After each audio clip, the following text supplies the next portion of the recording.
It's under 114.5. The Falcon running game is broken. They have failed to reach 100 scrimmage. He has failed to hit 100 scrimmage yards in 3 straight games. 73% of his runs come on those zone concepts. He's averaging 5.6 yards per carry on those runs. But Indy has been very good against those runs, just 3.77 yards per carry. And Bijan did play 96% of the snap, but the Colts give up the 16th fewest receiving yards as well. So it'll be close, but I think they'll hold them to under 100 yards. When we are finished with this promo, we'll pop out the best bet. Stay tuned. Money Moves. Jonathan Von Tobel comes your way at 2 p.m. Eastern, and I will pop out the best bet without any further ado. And it is, in fact, Mr. Alec Pierce. The schematics, just too good. So I do worry about the London effect a little bit here, but just an incredible schematic matchup. The Falcons using the highest rate of single high, and out of 150 receivers with at least 100 routes, Pierce is third behind Puka Nacua and Ricky against that shell, and he also crushes cover 3. He's due for a touchdown as well, so I would like to pop out the touchdown props that I have, and one of them is, in fact, Mr. Alec Pierce, and that'll wrap it up. We'll catch him on Monday for another edition of Prop Points here on VSiN.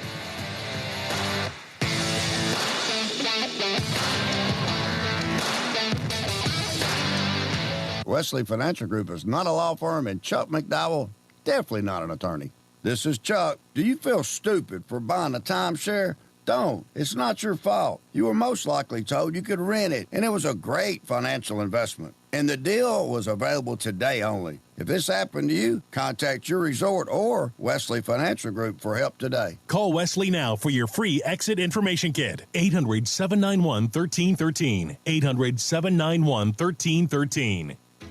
Remember when they used to ask, what do you want to be when you grow up? At Bank of America, we ask every day, what would you like the power to do? When you work here, you help build businesses, inspire communities, and forge legacies.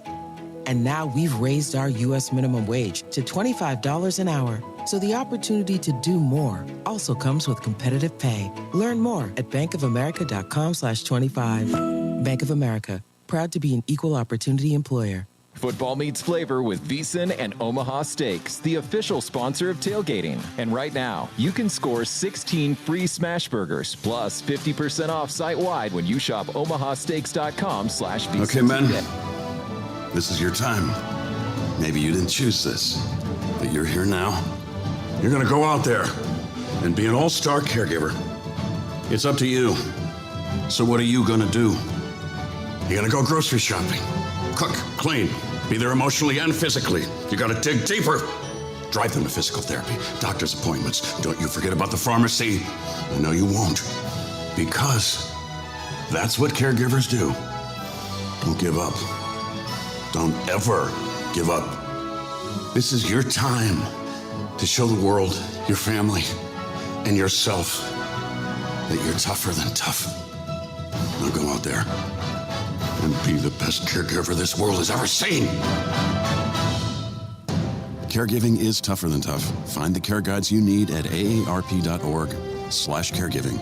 A public service announcement brought to you by AARP and the Ad Council. Hi, I'm Danica Patrick, and proud aunt. Watching my nieces grow, play, and learn is amazing. But not every child gets to be carefree. 1 in 6 kids in the U.S. are hungry. 1 in 6. That little girl sitting alone at the playground, she can't play like the other kids. She doesn't have the energy because she's hungry. School lunch will be her only meal today. It breaks my heart that this is the reality in our country, but it's something that Feeding America is working to change. Each year, the Feeding America network of food banks rescues billions of pounds of good food that would have gone to waste. This food is then provided to families and children in need. Being a kid should be about using your imagination, learning, and having fun. These children shouldn't have to miss out on simply being a kid because they're hungry. To find out how you can help end childhood hunger in your community, visit feedingamerica.org. Brought to you by Feeding America and the Ad Council. Are you ready to hit the gridiron and make your mark? Cleveland Cobras are recruiting players and coaches for the upcoming Premier Amateur Football League season. We're looking for passion, grit, and the relentless drive to win. Whether you're a seasoned vet or hungry rookie, your shot starts now. Join a brotherhood, build a legacy, strike with the Cobras. Follow us on Facebook at Cleveland Cobras Football, or for league information, visit PAFLfootball.com to get started today. Team Pride Cobras.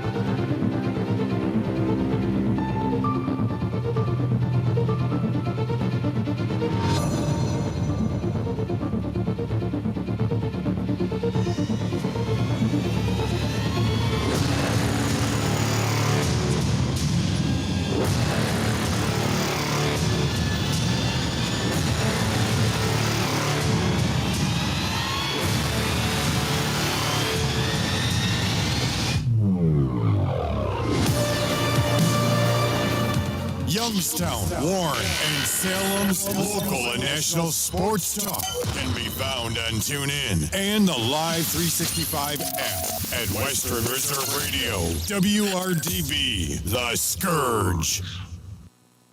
Tom has been a teacher for over 40 years. One day, I think one of the students had asked the question and he didn't remember the answer. And I also noticed that he was letting his class out earlier than they were supposed to let out. I was really starting to worry. Levi and I talked about how it would change our lives, but he was there beside me.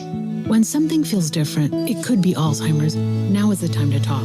Visit alz.org/ourstories to learn more. A message from the Alzheimer's Association and the Ad Council.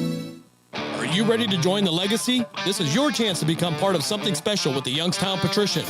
Honoring the proud football tradition of the Valley, we're on the lookout for talented post-high school athletes who want to make their mark on the field. Whether you're a seasoned high school athlete, college, or former professional player, develop your skills and become part of a team that values hard work, dedication, and community spirit. Don't wait. Begin your path to the gridiron by visiting youngstownpat.com or contacting us on Facebook at the Youngstown Patricians. Be bold, be legendary, join the Youngstown Patricians today. Nina's Pierogi House is your home for the area's best variety of pierogies. Daily specials include the Polish platter, the Hungarian platter, stuffed cabbage, and halushki. Having a last-minute get-together? Lena's has you covered with a wide variety of frozen take-home pierogies and dumplings. Go to Facebook at Lena's Pierogi House to see the weekly lineup of available flavors for dine-in or carry-out.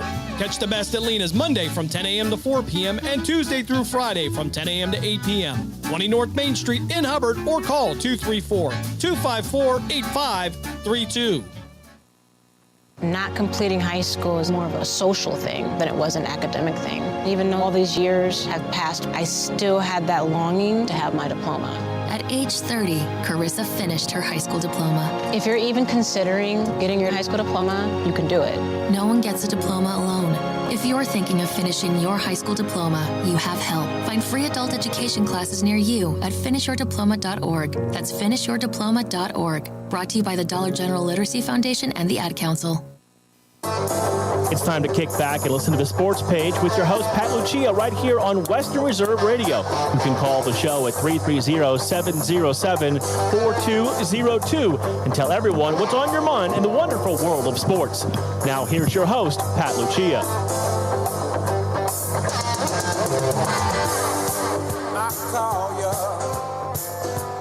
Saturday morning sports page, Pat Lucia, 330-707-4202. Get in. Talk sports. We do it every Saturday morning here. Here is Western Reserve Radio. I've got a lot to get to.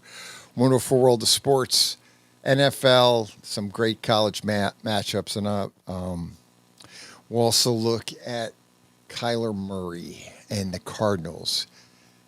Story out today basically saying that his future is in limbo.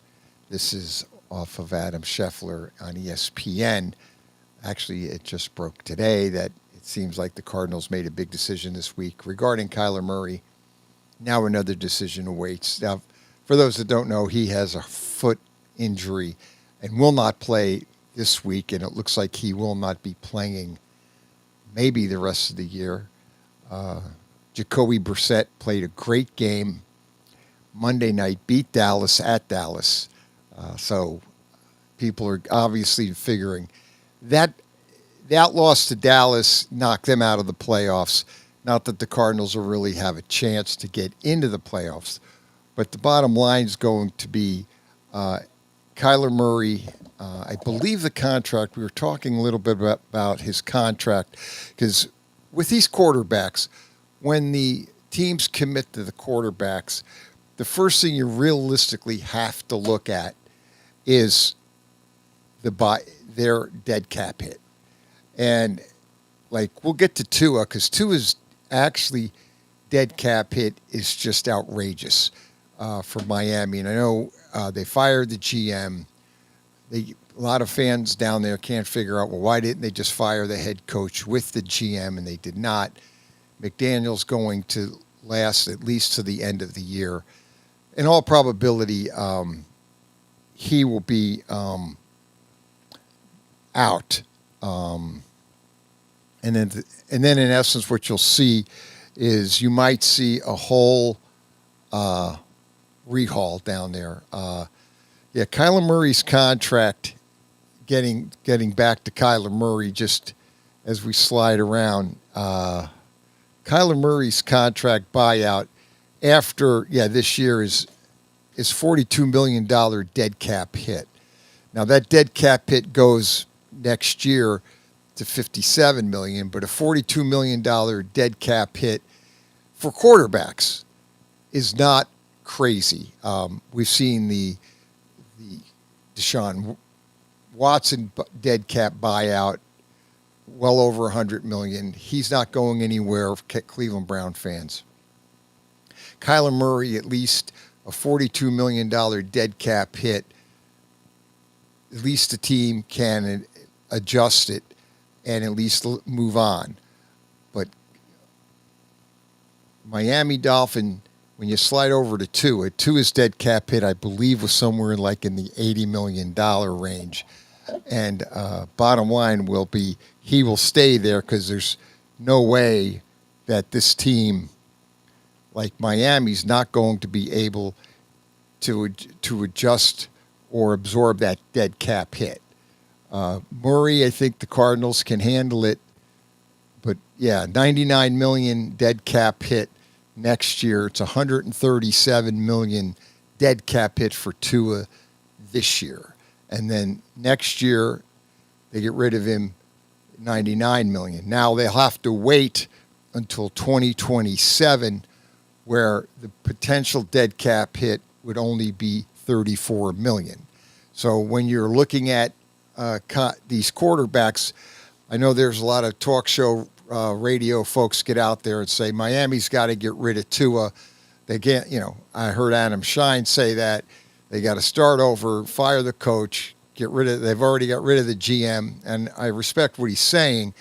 But when you look down on paper, somebody like Tua, you just can't get rid of because of the dead cap hit. And that's going to be the big problem moving forward, is what do they do with Tua? Miami's going to be stuck with him for at least another year after this. Kyler Murray, on the other end of the spectrum, looks like the Cardinals can move on from Murray, and they could. I'm looking at, as they say in the note, it says the Cardinals must decide by the offseason whether or not to trade Murray, release him, or opt to pay him another $19 million in guaranteed money. So there's a lot of speculation down there in Arizona that Kyler Murray will not obviously play the rest of this year and may be done as a quarterback. What does that mean? The way right now, the way the Arizona Cardinals are looking this year, they're going to be in the conversation for drafting one of those quarterbacks coming out. As right now, I believe their record is that they are 3-5. So the Cardinals go 3-5. They'll be in the mix for a quarterback in the draft this year. See what they do. Jacoby Brissett has played well and actually seems to have played better than Kyler Murray has, and the Cardinals have won a couple games under Jacoby Brissett. So it looks like, from what I'm reading, Kyler Murray is going to be out as the Arizona Cardinal quarterback. And Jacoby Brissett will finish out the year. They have him under a 2-year deal, a very favorable team-friendly 2-year deal. So you wouldn't be surprised if the Arizona Cardinals keep Jacoby Brissett, draft the young quarterback, and then work and integrate the young quarterback into next year. And then the question's going to be, where does Kyler Murray ultimately land, since at least speculation is the Cardinals are in a position to move on from Kyler Murray. They have a good dead cap hit, 40-some-odd million, something they can absorb. Like I said, the other side of the spectrum is Tua's dead cap hit is just an astronomical $137 million this year, and then it goes to $99 million next year, which ultimately is a real challenge for a team to absorb a dead cap like that. Not to say that they can't, because Denver did absorb an $85 million dead cap hit when they released Russell Wilson. So we'll see how this actually plays out for the Cardinals and then potentially Miami. Either way, you have to figure that the way both teams are going this year, I think ultimately both teams will be in the market for a quarterback, which means you're going to have the Cleveland Browns probably in the discussion for a quarterback. Now you have the Miami Dolphins potentially. I mean, they could keep Tua and still draft the quarterback and make Tua the most expensive backup. Well, he wouldn't be the most expensive backup because Deshaun Watson, I believe, is the most expensive backup. So I guess he's the other quarterback that when you start talking about backups, they get downgraded to backup, and they are probably the most expensive backups out there, Deshaun Watson and Tua. And Tua probably won't go anywhere unless the team might draft a quarterback and try to absorb a cap hit of $99 million. So we'll have to wait and see. But this just came out with Kyler Murray. A lot of people speculating a lot about it with the Cardinals. And we've got a lot of other items to get to. We've got the NFL, obviously. We've got to talk about the Raiders and the Broncos, the Thursday night game, Dave Clark, which was not a pretty game. I think Denver has redefined ugly win. Mm-hmm. That 10-7 win on Thursday night. I mean, Dave Clark, what is it? Does that speak more ill of the Raiders, or do you say that's more of a statement about the Broncos offense? I mean, yeah, I don't know. If that was a Sunday night game, I might try to analyze it. Something about Thursdays, not that it seemed like always one of the teams. We had a couple of good Thursday night games though, but it seemed like one of the teams seemed not to be totally there every time on a Thursday. I mean, they may put up a decent performance, but some of them seem like they're just going through the motions. That's what it looked like to me. And guys I know they don't be healthy all the way. There's no way. NFL football, it's hard from college football to recover in a couple days. Pro football is completely different. And these guys really all they do is they play a Sunday. Monday is a off day. But they're actually doing walkthroughs. Okay. And then you got Tuesday. Now you got to get in, try to ramp it up a little bit. And then you settle it back down again Wednesday because the game is Thursday.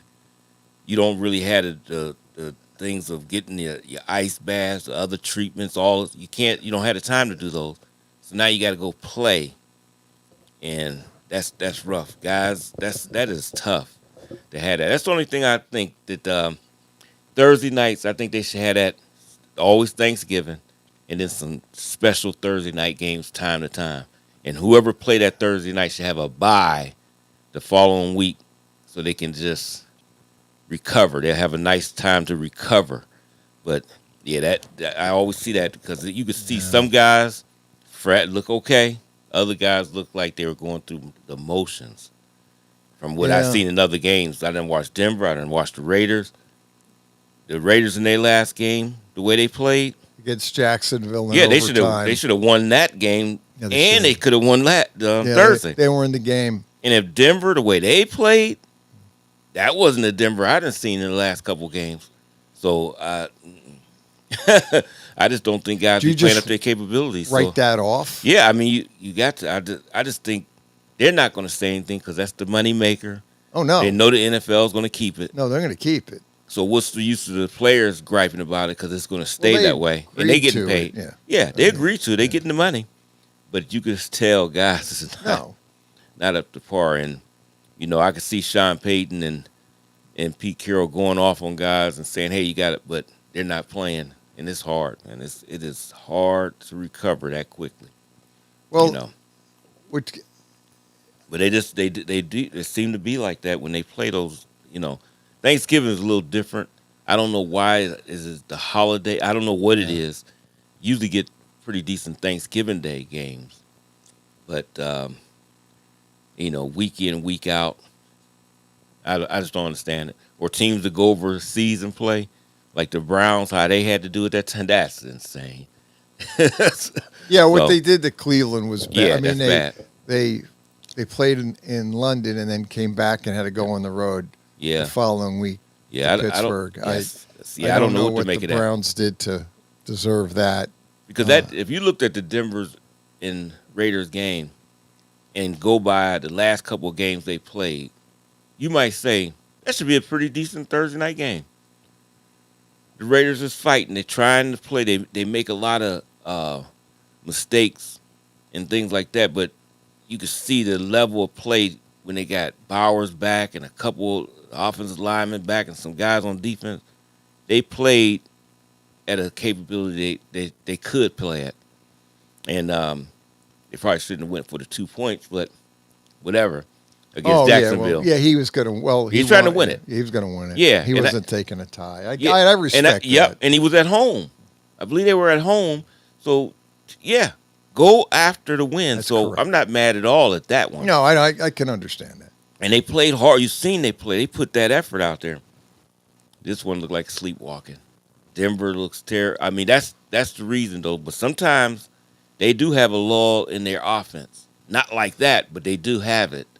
And Well, that's Denver's been lucky this year, too, with some of their wins. Like the Giant win they should have lost. That was a game that Giants handed it to them. They took advantage of it. Yeah. They played terrible, though. Denver looked terrible for 3 quarters against the Giants. They were being shut out. Mm-hmm. And then, obviously, the fourth quarter, combination of their offense waking up and then the Giants just basically falling asleep at the switch, I'll put it that way, to be nice, and then handing the game to Denver, which obviously they took advantage of. The only problem I always have with, maybe because Bo Nix is a younger quarterback or a young quarterback, he is inconsistent. I mean, he does show you flashes of okay, and then some things like throwing the pass down the middle of the field up. That was like a punt. Yeah. At that point, and I don't know why.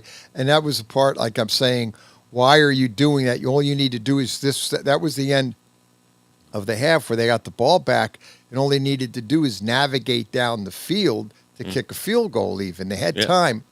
Yeah.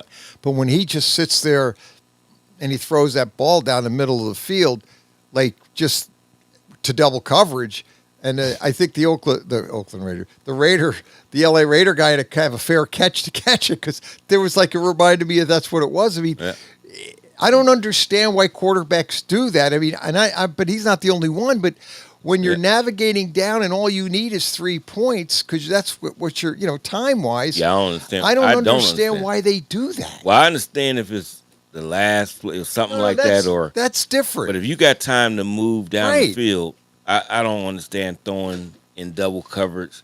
This is not college that you can just always throw it up to the guy. I didn't see Randy Moss out there. That was a guy that you could just throw it up and he may go up over everybody and get it. But that's how many Randy Mosses were there. So no, you just try to navigate down the field. You got good enough receivers that can make plays that get you down there. I don't understand. I've seen it many times, and I never understood. They just throw deep in double coverage, and they do it, but I don't know why. In that particular situation, wasn't even open. Right, and all you needed to do is navigate down the field, get your 10, 12 yards, go work it down, work the sidelines, and then you ultimately line up for the field goal. But to throw the ball down the field like that was almost like saying, I guess, what did he think, that the receiver could potentially jump up and get an interference call, which is totally stupid because he had two guys out there almost fair catching the ball. It was so bad. Yeah, guys do that to see if they can get a call, but usually they'll try it towards the sidelines and stuff like that deep, because you do get a lot of things that can happen right there. But in the middle of the field, right, guys is just running down. I don't understand, but that's happening. But that's why I said they go up and down sometimes. That's why I know they'll be a team to reckon with in the playoffs as far as their defense. But to win each and every week all the way through, I'm not confident in that unless they just absolutely get hot, and that can happen. We already done seen that happen before. And guys just playing out of their minds, and they go ahead and get there. But that's the things that make me think, nah, got to pause. So that's when you see KC and who else we got there? Buffalo. But I say Indianapolis still, even though Pittsburgh came out there and took them to the woodshed and checked some things out, they had a great game plan defensively against them. Well, but that's not going to happen every week against that team. But the Colts turned the ball over 5-6 times. Yeah, but that Jones had 5 turnovers. He threw some brutal interceptions. I tell you one thing, man. Being the Giant fan, I'm watching that game and I'm just shaking my head, going, "Okay, I've seen this story before with him." Yeah, but I think that's a complete defensive thing because they. But he just, no, they tricked him. I was looking when they showed it on the NFL Network how they tricked him at the line of scrimmage. It looked like it's a complete zone. So now you got your play call. You get your guys where you want them to go. You call the play. You come out. Then they change, and they go from a zone to a man with a guy underneath. Now, whenever he throw a slant or out, he's going to throw in the cover. He doesn't know it until he drops back. It's too late then. You think he should know that by now? Shouldn't he be able to read those coverages? He's been in the league for how many years? They showed it on NFL Network with Pat Mahomes throwing a pick 6 against the Raiders. He did it too. Right, but Jones just...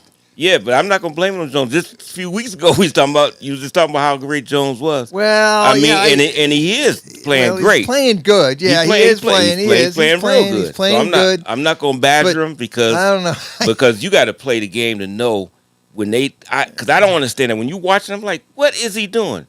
But when I seen that, you're tricking him. It looks like it's It's going to be open, completely open. Yeah, but when the play starts, now what you got to do? When the play starts as the quarterback, are you just dropping back, looking at your receivers? He had that. He also had 2 fumbles to add to the 3 interceptions. But you can't turn the ball over. And then they had another fumble. They had 6. And the one strip, that's not his fault. When a guy should be on that side, chipping. He did not chip. He went inside.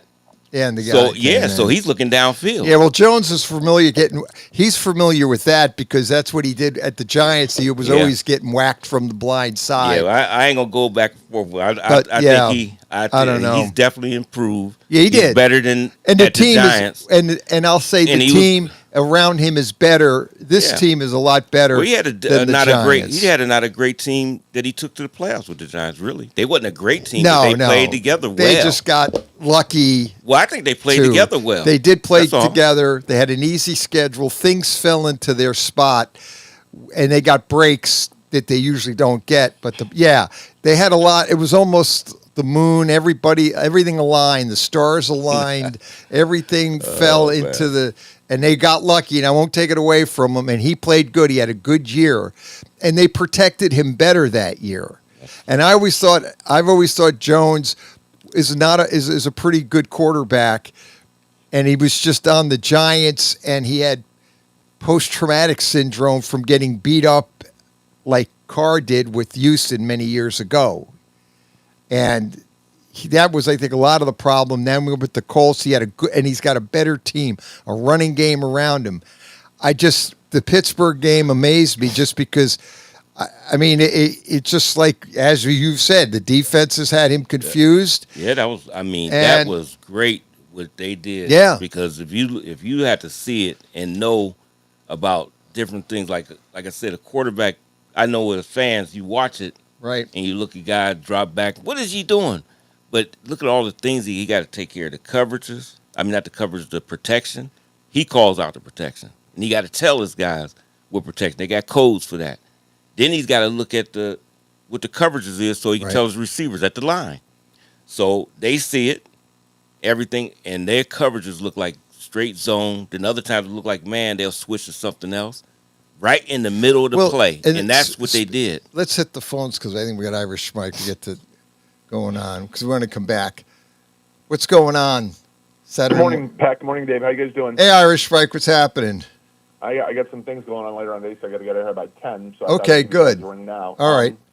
You know, you say a whole lot what you want about the NFL, but I tell you what, the New York Jets did really good for themselves. They embraced the fact that they're bad and they're not going to win games, whether they have to keep this current roster or not. So, you know, remember the Browns in 16-17 had one game in 2 years, and then they had a bunch of draft picks, and unfortunately here we are 6 or 7 years later, and it didn't really work out for them as far as wins and losses and playoff victories, but at least the Jets have a direction.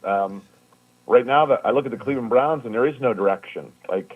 Well, they did fire they're Paul. in limbo. They're really in limbo. No matter, if you keep these guys around, they age another year for 2026. You know what I'm saying? Like, Myles Garrett's going to be in his 10th year. Denzel Ward's going to be in his 9th year. Like, it's not like these guys have been in the league 3, 4, 5 years. They've been around a while. So it's like they lose their value in regards to tradability and flexibility as an organization. Well, yeah, but okay. The Jets, I don't care what the Jets do, they're going to stink.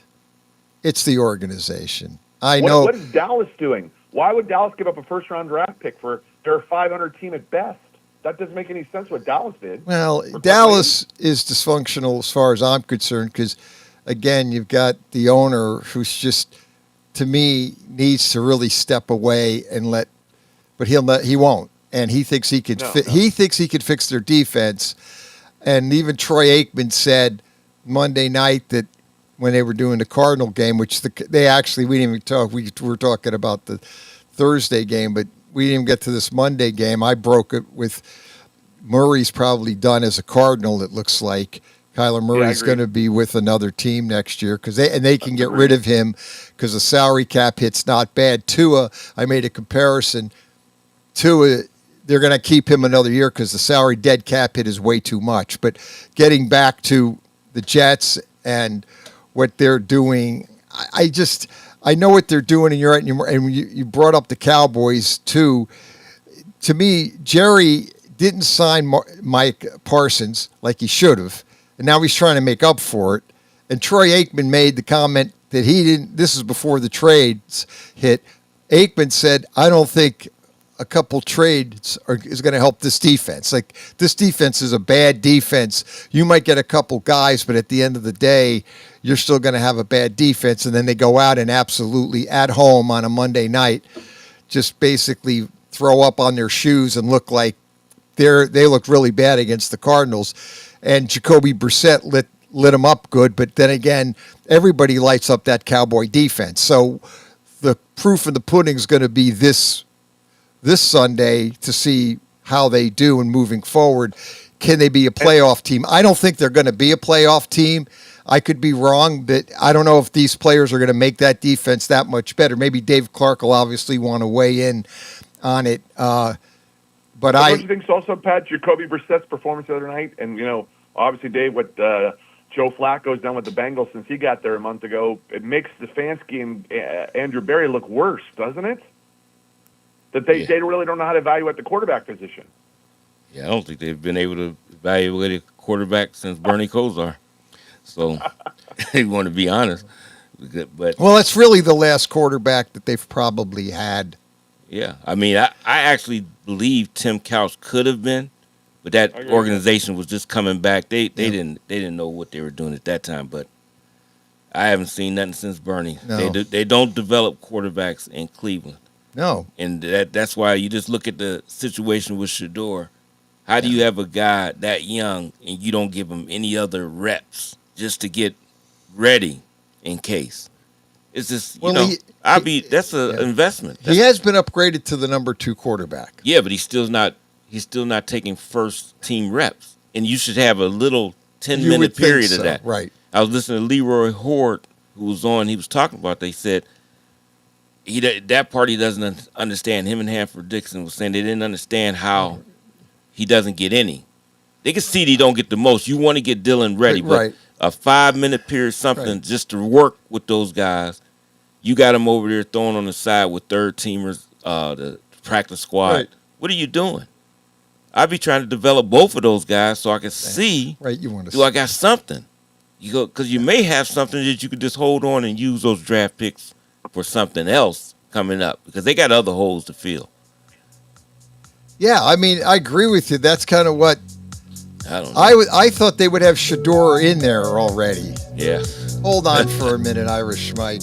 Yeah, we got to get more to this. I don't get it. Back after a quick timeout, Saturday morning sports page.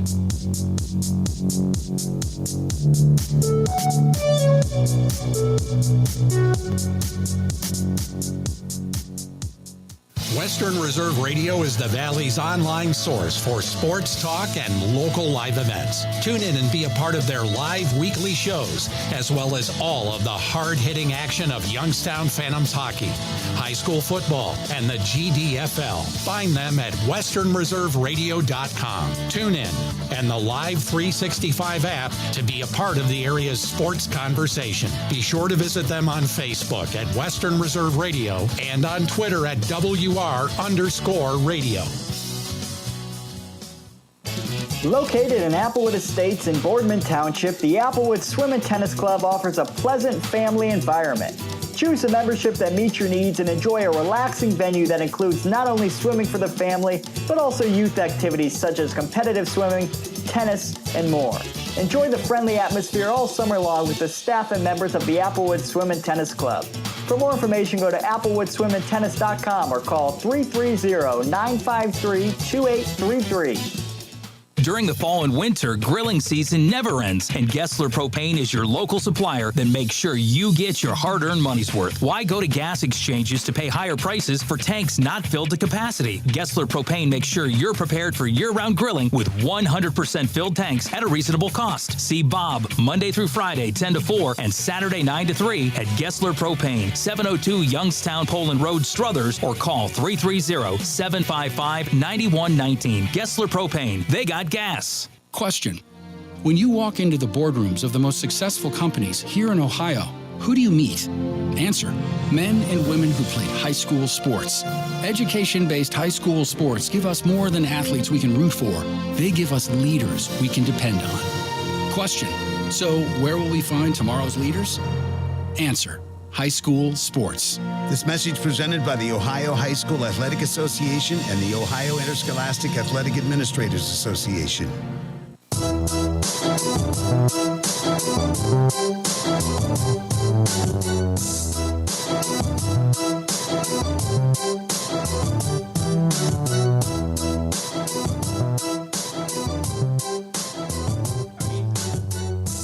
Scapegoat. Saturday morning sports page back. Pat Lucia, Dave Clark. Let's get Irish Mike. Hey, Irish Mike. You're back. Just another note. Raiders fired their special teams coordinator, Tom McMahon. Well, that ought to clear the way to the Super Bowl for the Raiders, getting rid of the special teams coordinator. I sometimes I think they get mad and they got to find somebody to blame, and it's usually an assistant coach, and they end up, I think he was should have been gone a long time ago.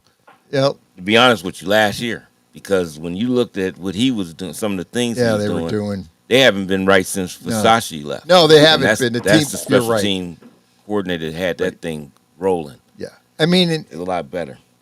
And we'll get to, but yeah, and the other thing too is they keep talking about Geno Smith.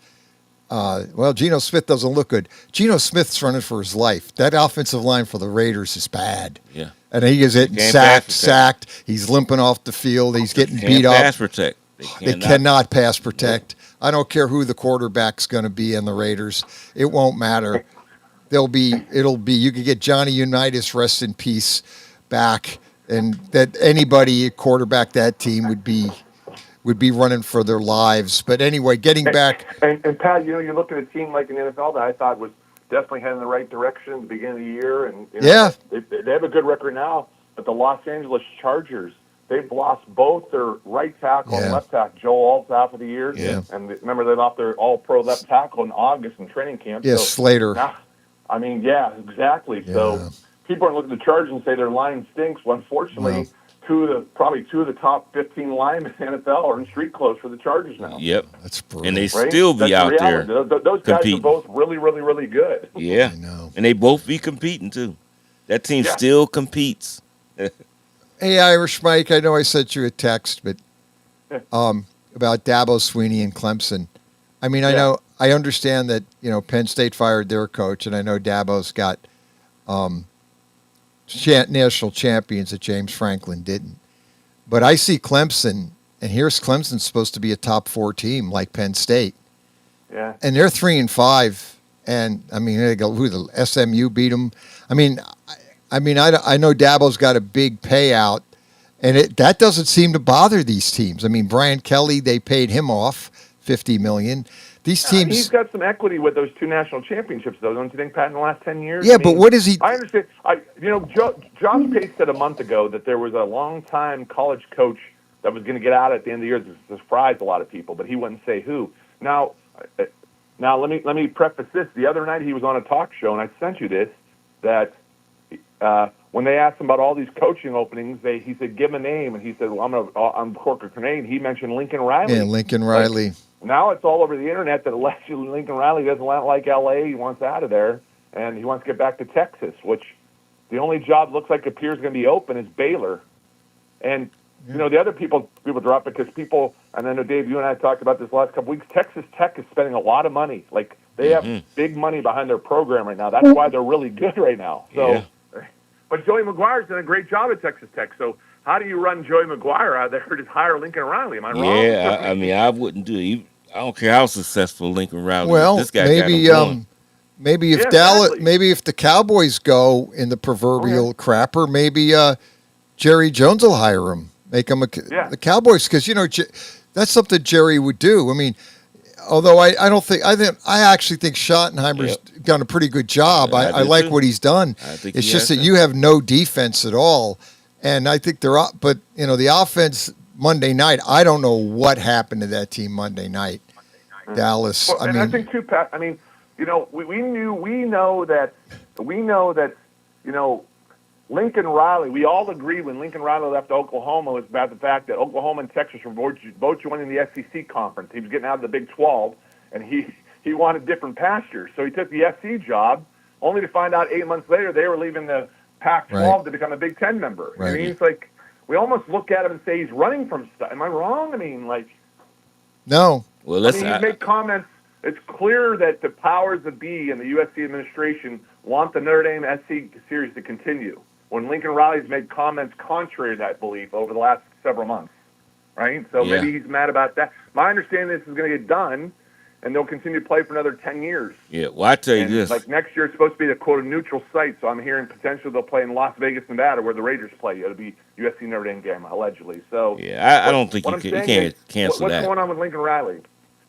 Yeah, you can't cancel that rivalry. That needs. Well, here's the problem you have. He said too many East Coast trips, and I know Pat, you're going to say they took the money. You had to know when you joined the Big Ten, you were coming to Columbus, Ohio, and Piscataway, New Jersey, and State College Park, Happy Valley, Pennsylvania. You were going to make long trips when you took their money. Yeah, it's what they all. I mean, they're all. I mean, all these teams are complaining.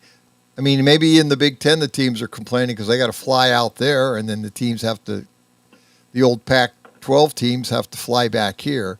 Those 4 teams. I think their complaint is those 4 schools, Oregon, Oregon, Washington, USC, and UCLA, is they have to do it at least 3 times a year. Where when Ohio State, Penn State, and Michigan, they go out like 1 time a year. Like you either go out to Washington or you go out to USC. You don't go out to USC and then 3 weeks later go out to Washington. Basically, they're saying that those traditional schools from the Midwest and the East Coast are doing it 1 time a year, where we're doing it 3 times a year.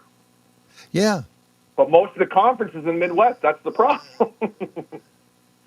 Well, I mean, Right? yeah, and that's not going away.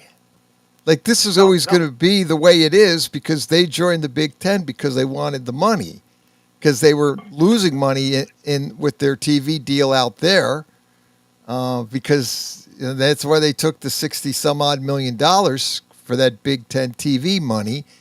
And they're going to have to, and, it's not only football, but it's all those other sports, the basketball, the volleyball, the basketball, you rattle off all the other sports, and the girls volleyball and the men's baseball. They all have to do this, and they play more games. So they're doing it a lot more. But they don't, again, we've talked about it again and again. The sad part is the schools don't care about the athlete. They're just looking at the check, because the athletes are the means to get the money, and that's all it is. Lincoln Riley's buyout is $88 million to $90 million. Yeah. I don't think they'd fire him, Pat. I think he would leave on his own with or maybe a potential half a buyout. But everything I'm hearing from a bunch of people saying, what Pat reported the other night was legit, that he's looking for a way out of SC. That he's not happy there for whatever reason, and no one seems to know why. Well, you see, that's just the bottom line. Is it says here the improbability of being fired, and they say the high cost of his buyout makes his firing improbable. But I thought that would make Brian Kelly down there, his buyout was high at like 50, and that didn't matter. And I think Dabo Sweeney's got a big fat buyout, but I think the thing is, the fans, I know we bring up about, he won a couple titles. The fans don't care. Like that's history. They don't look at it as, we owe this guy. No, why isn't he winning games? He was supposed to be a top 4 team, and they playing, what are they, 3 and 5? Yeah. I mean, he's basically, Clemson is the Penn State of the ACC. Yeah.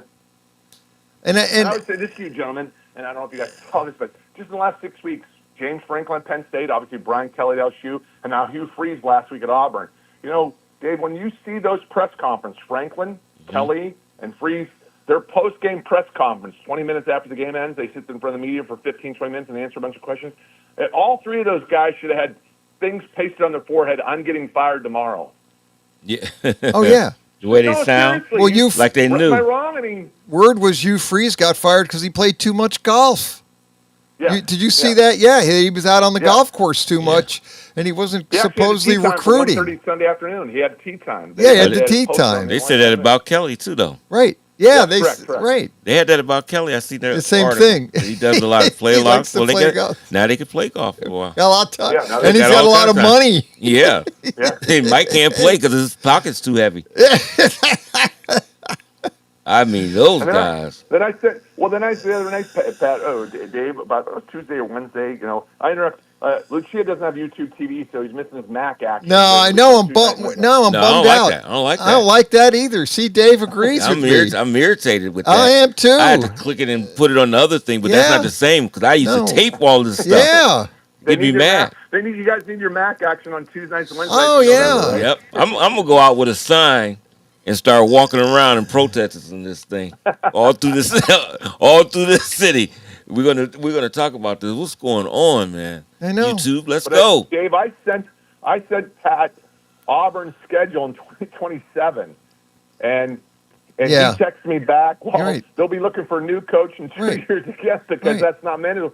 Then the next day, which I didn't know was going to happen, Auburn agreed for the home and home with Notre Dame for the 27-28 year. They're going to play in South Bend in 27. And they got a schedule, and Auburn in 28. Yeah. They're just going to run coaches out of left and right because their schedule's way too hard. Right. They'll be the graveyard of coaches down there in the SEC. I mean, their schedule is really tough, isn't it? Well, you figure in the SEC, then you go out and you play in these teams. Right. And then, you're out of conference. You're playing your SEC. You play those teams. Then you turn around out of conference and you play the Notre Dame. Only thing I can think of, they thinking, with schedules like that, the big time players may say, let's go to Auburn. Oh, yeah. Because the exposure I'm going to get there is through the roof. Oh, yeah. So that could bring guys in. Maybe we could take on 3 losses and still get in the final 16 or 12 teams. With that kind of schedule? We played 5 top 20 teams. Nobody else in the country did that, close to that. Right. I mean, because we look at the standings the other night. I felt like Texas A&M should be ahead of Indiana. The SEC commissioners announced that you have to play at least one game out of your conference schedule, because now there's 9 league games in the SEC, not 8. Right. You have 9, Got and you have 9. to play one out of conference Power 14. From the ACC, Big 10, or Big 12, or Notre Dame. You have to play one of those schools. You can't go out and schedule Middle Tennessee State, Right. Central Arkansas, and Louisiana Lafayette. Well, there's talk about they're going to have, of the 12-team playoff, will be 6 SEC schools, 3 Big Ten schools. No, and then the ACC's getting absolutely no respect. One team, and that's it. Yeah. And what then else is left? And then they'll Big 12, just same thing. Big a 12, Big same 12. thing. Probably get 1. They'll either get 1 or 2, and that's it. I was thinking 1, and then an at-large Or they'll guy. do the at-large. They'll throw the bone to the Boise States of the world. I mean, some team like that, but they're saying 6 teams in the SEC, and some people are upset with that. But the reality is, and we've talked about it, God, year in and year out, the SEC is still top to bottom the best conference. They are. They're going to get the most in there, and they're going to get and the Big Ten. Right. Will be fusion with all the teams. They're going to get the next. They'll get the right. At least it's 6 There's and 3. more landmines in that conference. There's more landmines. Right. When you get to teams 5, 6, 7, 8, 9, 10, there's more. I know I said this a couple weeks ago with Texas and Mississippi, but Georgia plays Mississippi State this afternoon in Starkville, Mississippi. And that could be dangerous. You all know Mississippi State should have won that game 2 weeks ago in Texas. They had a 17-point lead with 10 minutes left, and they blew it. Yes, they did. Would it surprise me today if Mississippi State knocked off Georgia? Nope. No. It's a big hump. They should have beat Texas. Starkville. They should have. Mississippi State. And if that agreed. And agreed, last week, if the quarterback scores the touchdown and doesn't kneel down, we win. We lost because they didn't cover. Yeah. Because the spread was 7.5, and they only won by 4. But if he would have run, if that quarterback doesn't run, where the quarterback at the end of the game, instead of running in for the touchdown, and we would have covered the bet, and we would have won our. He kneeled down. Yeah, he took the kneel. We Let me lost. ask you guys this question, you gentlemen, this question. I'm gonna go- Indiana's number 2. Now, Right. I had no problem with Ohio State being 1. I had a problem with Indiana being 2 ahead of Texas A&M because Texas A&M obviously played Notre Dame and South Bend. They played tougher. They played a better conference, and they played a tough. If you look at Indiana's out-of-league conference schedule, it was a joke. And their head coach talked about that last spring, that they dropped Virginia and they picked up somebody else. And he made the comment, well, SEC schools do this in week number 11 every single year. Why can't we do it? Basically saying, we're playing nobody in non-conference in September, and we're doing it on purpose. So isn't that a bad message to send other schools and say you're letting them get away with that? Yeah. Right? They have been doing. I know. Because they penalize. Look at Louisville's record, Pat Lucia. I sent you Louisville's non-conference schedule, and I know you said that's a joke. Louisville's non-conference schedule is bad. Really but bad. You penalize Louisville and put a number 14 or 13, but you don't penalize Indiana. Is it because Indiana is beating teams 63-10? They're just when they win, they're winning by 5, 6, 7 touchdowns every week. And they won it. And they beat at Oregon. And they won at that was big. The win, why they are a good part of it is actually they put 63 up on Illinois, which was unheard of. Yeah. And that was mentioned, Pat, and that was mentioned. And winning in Oregon was the big win because they actually went out and they outplayed them. Yeah. That was not a close game. Yeah, it was a domination. Yeah, I mean, they was. Yeah, Dave Clark. It looked good at first for a minute. Yeah, and but all of a sudden, no. It was like a different. No, it was that's a different Indiana team. Yeah, no question. And that's what your eye test is telling you. I think Indiana is probably better than Ohio State, although they'll play one another. It looks like they'll be undefeated. Maybe unless Ohio State gets beat by Michigan this year, which I don't rule that out. But the point is, they will probably play one another at the end of the year, and they'll both be undefeated. Then the big question is, what that game will be worthless. That Ohio State-Indiana game for the conference championship will be a worthless game because if either one loses the game, you mean? Yeah. Yeah, I hope they both be undefeated. It'd be great. The winner will be the But it's fourth useless seed, anyway. The loser will be the Right. fourth seed. Right, and that's They'll what both it's get a going to be. First round bye. They'll Right. both get a first round bye. In all probability, the loser, unless the loser gets totally blown out, which we don't think is going to happen, it should be a close game. Mm-hmm. But the loser will be a 4 seed, and they'll get the bye. And then really that seeding means really to me nothing, because it just depends on how you're playing. As you saw last year with Ohio State, they didn't get the bye, and it actually worked to their favor. So I'm not, again, the hot team gets in there with the talent, can run the table. We saw it last year with Ohio State, and you'll probably see it this year. So it's just getting there, and that's going to be the whole bottom line. But yeah, that game with Indiana, Ohio State, if Ohio State is undefeated. Now, the other question's going to be what other team in the Big Ten gets in. A lot of people think Nebraska and USC should get in, and they should have 4 teams. And then the SEC. Nebraska lost their quarterback. Rowley's out for the year, so I don't think they're going to get in. I want to defend, Pat, while you're going on the Big Ten. I want to defend Oregon very quickly here. Oregon's got a game, and they're playing in Iowa City later on this afternoon, which, could be a tricky spot for them. Iowa's not bad. No, Iowa's a good, solid team. And they already got 1 loss on their schedule. People looked at Iowa or Oregon and said, I thought they were going to be ranked 5th or 6th, and they came out 9th. And people are looking at their schedule and say, Northwestern's their best win. Let me defend Oregon here for a second. They beat Penn State in Happy Valley back in September 25th. When we thought they were good. That was good. a big win, Pat. It was. I know people, Penn State fell off the cliff, and James Franklin got fired, and they got 5 losses, and they're bad now. But when they went in there in that whiteout, Penn State was undefeated, nationally televised game. That was a big, big environment. And to take that win away from the Oregon Ducks is 100% wrong. And for people to dismiss that win and limit it, we do this every single year in college football. They do it. And every year I tell people it's 100% wrong to do that. Right. You can't, the problem you ultimately do, well, there's some people that are diminishing the Ohio State win over Texas because they're saying, well, you see, Texas isn't really that good, and Ohio State won it, and then they didn't look impressive. But it was the first game of the year with a new quarterback, and they played great defense, and they won the game the way they had to win it. But people are diminishing that win with Ohio State, saying, well, correct. And that's wrong. And that's wrong. Right. You can't go back in time and start. I don't like them games the first game out the shoot. I don't like that. Right. I'd rather have that about the 3rd game. Right. That should be the right. And now it's going to be. It'll be a better game because the teams will get. Yeah, they should be revved up by then. They'll be revved, and they'll have the kinks worked out. Yeah, you come out first game of the season, neither one of them look good. No, they both. Man, look horrible. They look stiff. We don't want to talk about that, but right. But Ohio State didn't look that good. But No. you see how they were after about 3 games or so. Right, completely different. To go with that defense. And you have a lot of coaches voting Dave Clark, and I told people this 6 weeks ago, and people laughed at me. Obviously Tuesday night and Wednesday got bombarded. Notre Dame's ranked too high at number 10. Why is Miami 18? Notre Dame's 10. They played head-to-head, and Miami won the game back on August 31st, yada, yada, yada. And the one thing I said the morning, and Pat, I think you and I went back and forth in text messages. When Notre Dame lost that home game against Texas A&M, A&M scored a touchdown in the last 10 seconds of the game on 4th and goal from the 11, okay? And the one play I remember, okay, is the defensive tackle being blatantly held on that play. Yeah. Everybody in America can see it was a holding penalty. Oh, yeah. They scored a touchdown. And I know A&M won, and people say, well, A&M won. They won by 1 point. They won, stopped. Great win. 99% of the media doesn't mention that play. No. But those coaches remember seeing that.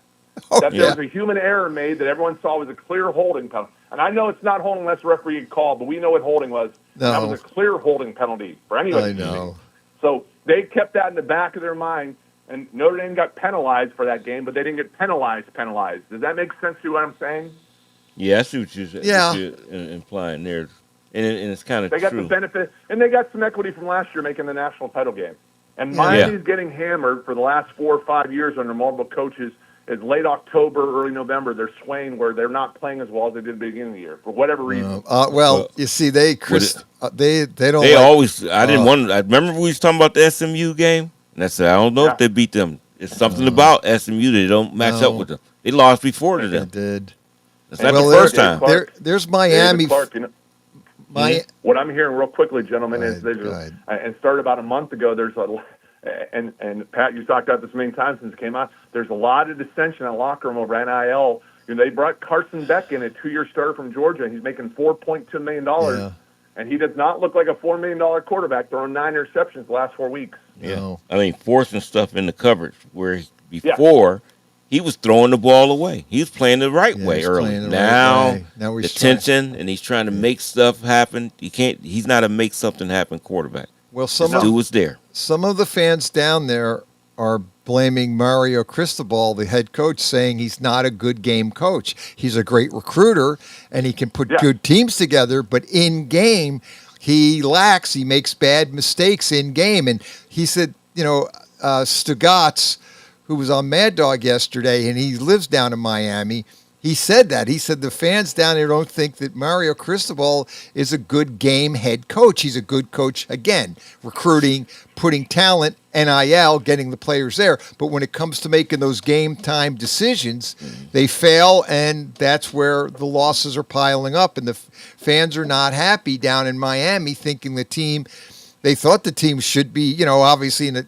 top 4, but they've lost, how many games now? They lost to Louisville, SMU, and there was there a third and there loss? There were a couple other games they squeaked out at the end. No, I think that's the only two. That's only two. They lost to Louisville and the two teams I thought they could beat them too. Right. Louisville, they always give them fits. Louisville, always. Historically, because they always got a lot of Florida players. So they have a rivalry. They get a lot of players that they would normally get. Yeah, and that later on this month they play at Virginia Tech November 22nd, and then they play at Pitt November 29th. Yeah. So obviously weather in late November here in Virginia and Pennsylvania could get a little tricky, and they've had issues with that in the past as well. And it's according to, I read a report that we're supposed to have the polar vortex this year, and we're supposed to get a colder winter, and does it come earlier? And could those teams be playing? Could it be like 15 degrees?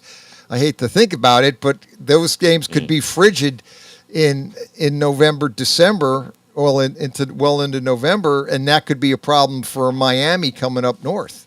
Correct. Playing those schools, like that. I know the Notre Dame Navy game tonight, 7:30 in South Bend. It's supposed to be bad weather, rain, cold, and then snow coming in later on night. Yes. So the weather's going to be really, really bad in South Bend tonight. Yeah, again, tonight. It's like it was the USC game 2 weeks ago. Right. Wow. 3 weeks ago, whatever it And was. Tonight's game is going to be not a good weather game, and it's going to be cold, rainy, and snowy, and so we'll see how they play Navy, and that's on NBC. And here's how dumb some Notre Dame fans are. They're saying, it's going to be harder for Navy with their triple option, pitching the ball in bad weather. Notre Dame can throw the ball. Navy can't. I want good weather. Navy's pass defense is terrible, okay? Yeah. No, Navy's you want run the ball 95% of the time because they're Navy, right? Right. That's what they do. So the weather's not as issue as them. I always called the weather the great equalizer. If I'm an underdog, I want bad weather. Yeah. So I think the Navy actually plays in Navy's hands, to be brutally honest with you. No, I'm not you're saying right. They're going to win, but some Notre Dame fans don't. If we have C.J. Carr, we can actually throw the ball downfield and make plays with this quarterback, unlike the last few years. And this year, like I said, depending on how bad the weather is tonight, you might be limited that. And that, like you said, you bring up an excellent point. That could be the equalizer. Navy could run the ball and make it interesting, at least hang around. And Navy has always been historically can be a dangerous team. Yes, I agree.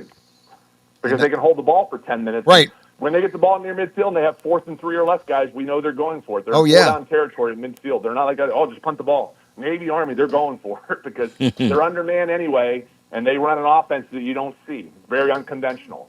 Right. Dabo Swinney has a $60 million buyout. So I don't think he's going any unless he like it don't care in college. No, they don't care. NFL be like, hey, hold up. Yeah. Not college. Not college. They get money from somewhere. They get them guys out of there. They're getting the money from How did we do last week, Pat, on our picks? What was our overall record, me, you, and Dave? What was our record last week? Do you really want to know? Okay, go ahead. Okay. Well, maybe you should maybe Bridget can help you. Yeah. You were 2-7. Ooh. Dave Clark was 2-7. Ooh. I was 3-8. We got everything wrong. We got Ohio State right, SMU right. We got all the other ones wrong. I got Utah at the end right because you guys went with Cincinnati. They got boat raced 45-15 out there. Cincinnati got eliminated last week. That's elimination. They're done. They're done. They're going to, they can, do whatever they want to do.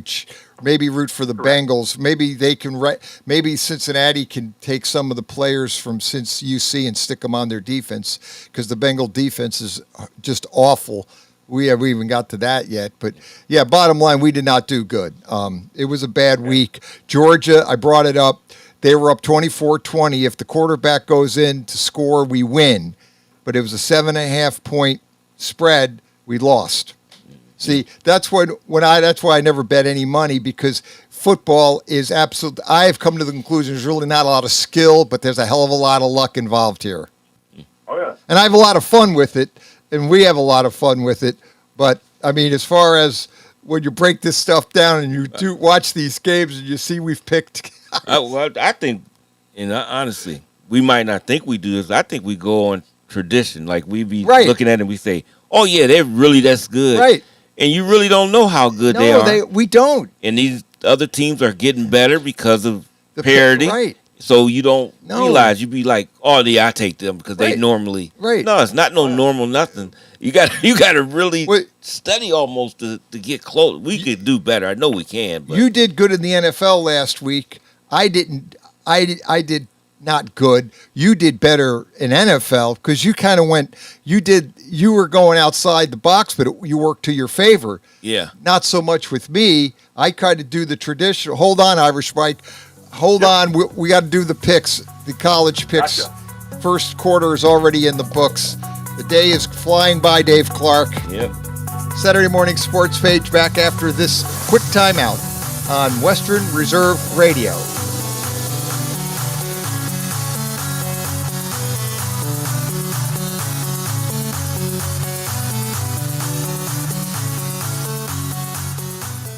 You're listening to WRDB, Western Reserve Digital Broadcasting, Youngstown, Warren, Salem, and around the world. Here's a fun fact for you. The average chameleon can point their eyes in 2 different directions. On the other hand, the average human can't. So unless you're a chameleon, there's absolutely no way you can focus on texting and driving at the same time. So don't do it, unless you're a chameleon. Visit StopTextsStopWrecks.org. A message brought to you by the National Highway Traffic Safety Administration, Project Yellow Light, and the Ad Council. If I could be you.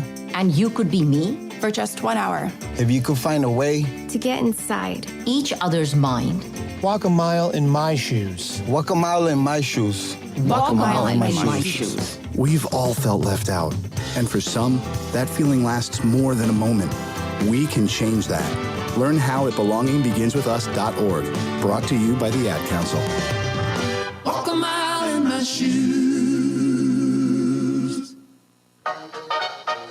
Are you tired of switching apps just to catch your favorite shows and live events? Say hello to the iMedia1 Network app, your one-stop destination for streaming and everything that matters. From national sports to exclusive local content, Western Reserve Radio, Western Reserve Radio 2, and City View Sportscast are now all in one place, anytime, anywhere. Download the free iMedia1 Network app on iOS and Android and unlock the future of sports audio in the palm of your hand.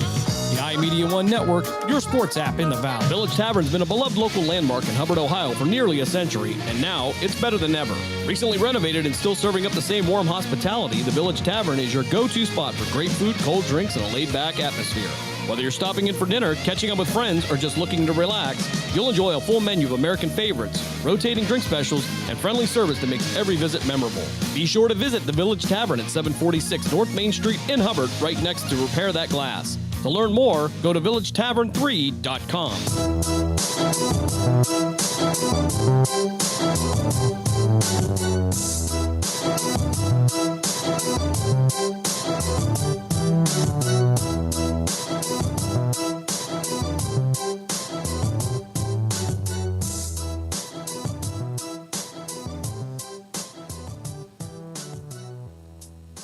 Saturday morning sports page back at you. Got Irish Mike here. Dave Clark. Irish Mike. I'm here, guys. We're going to do the picks. Yeah, let's get rolling here. About 15 you minutes. got things to do. Okay. Yes, sir. Thank you. Let's get rolling here. Let's do the picks. Indiana will hopefully do better this week than last week. Keep a good thought. Because Gessler's got to get these dogs in here for us. Indiana at Penn State. 14 and a hook. Penn State's getting 14 and a hook at home. Indiana's coming in. I'm already got Indiana down. I'll tell you one thing. I know we talked about Penn State. I don't know. That team, Ohio State, they were never in that game at Ohio State. Yeah. I mean, the Buckeyes fumbled the ball at the end and gave Penn State a short field. If they don't fumble the ball, Penn State has 7 points.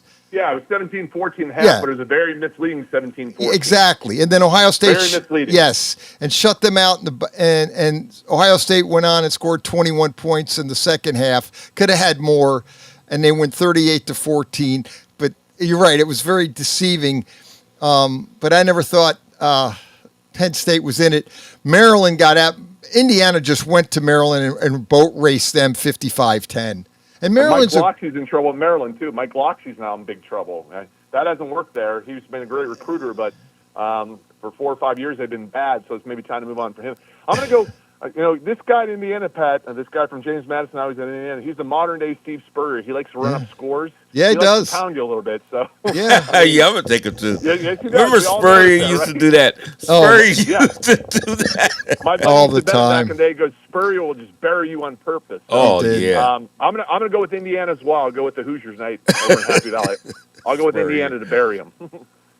You too. Yeah, I think we're all in agreement there. I'm thinking about Spurrier. He brought that up. That's cracking me up. Oh, yeah. He loved it. Love that. Yeah. Not a good pro coach, but one of the best college coaches of all time. Boy, that guy would run that. Oh.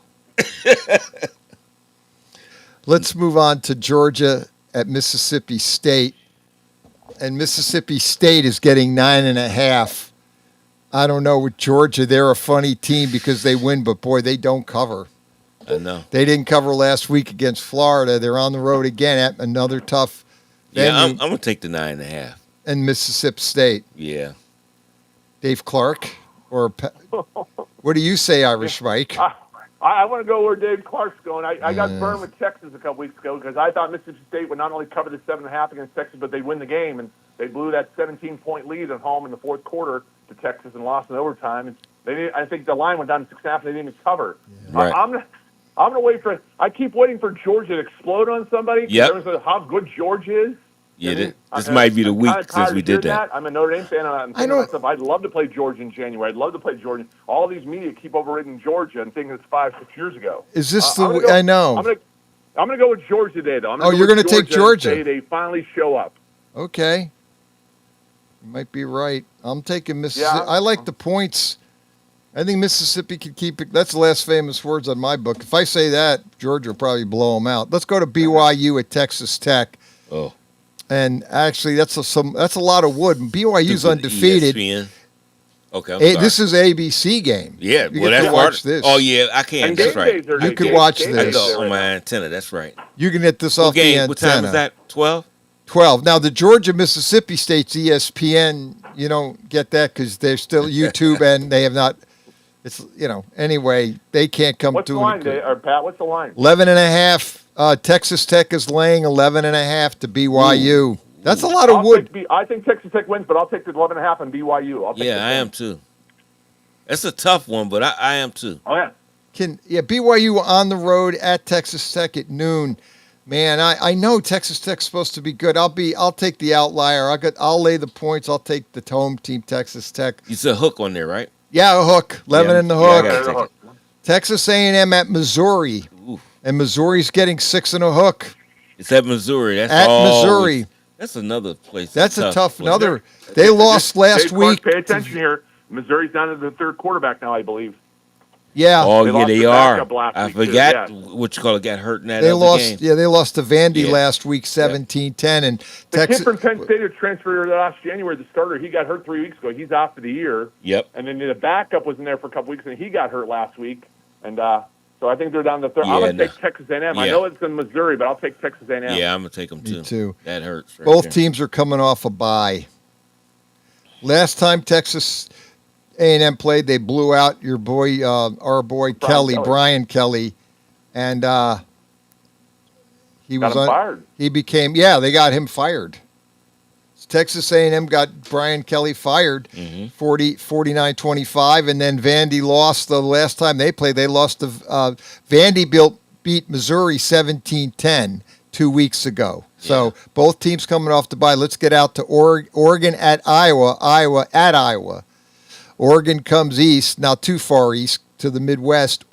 Iowa gets 6.5 at home, another home dog. So Oregon laying 6.5 at Iowa. I'm going to take Oregon. I'm going to take Iowa. I'll take the points. Boy, this is a brutal one because I guess the Iowa's coming. Both ways, right? You can see both. Yeah, I know. I can see. That's what I mean. I see both sides of it. I know Oregon's the better team, but Is that early? That's an early game too. 3:30, 8 CBS 3:30. Iowa blew out Minnesota 41-3. Wisconsin lost to Oregon 21-7. I'll take Iowa at home. I like the 6.5. Let's go to Auburn at Vandy, and Auburn again firing their coach Hugh Freeze because he likes to hit too many golf shots. And they lost last week to Kentucky 10-3. Vandy lost to Texas 34-31, a game they came back and made real interesting. It's 10 minutes left. The score was 34-. Yeah. I was 34-31 with a minute left, and they kicked an onside kick that they almost recovered. I'm like, this could be the worst. I thought if Sarkisian lost that game, he might be fired after the game. That would have been the greatest choke job in college football in 25 years. That's what I was thinking. I was thinking that too. I thought if he blows this game to Vandy and Vandy beats them, they might fire him before that 10 minutes was bad. He may not get into the locker room. They might fire him before he gets. They may fire him at the sidelines. I know. That's what I was thinking. Pat, on the Auburn? What is the line on the Auburn Vandy game? What's the line? Vandy's giving 6.5 to Auburn. Auburn. Take Vanderbilt. Me too. Yeah, I'm take taking Vandy. I'll lay the points at home. Vandy's at home laying 6.5. Auburn is, they lost 10-3 last week to Kentucky again, and they don't have their coach, and it's a mess. Okay, Washington at Wisconsin. Wisconsin's going to keep Luke Fickell now and keep him to next year. So Luke Fickell keeps his job. But he's playing with the third-string quarterback. I think it's just and they like him. He's got a good defense, and I guess Wisconsin's doing everything what everyone's not doing.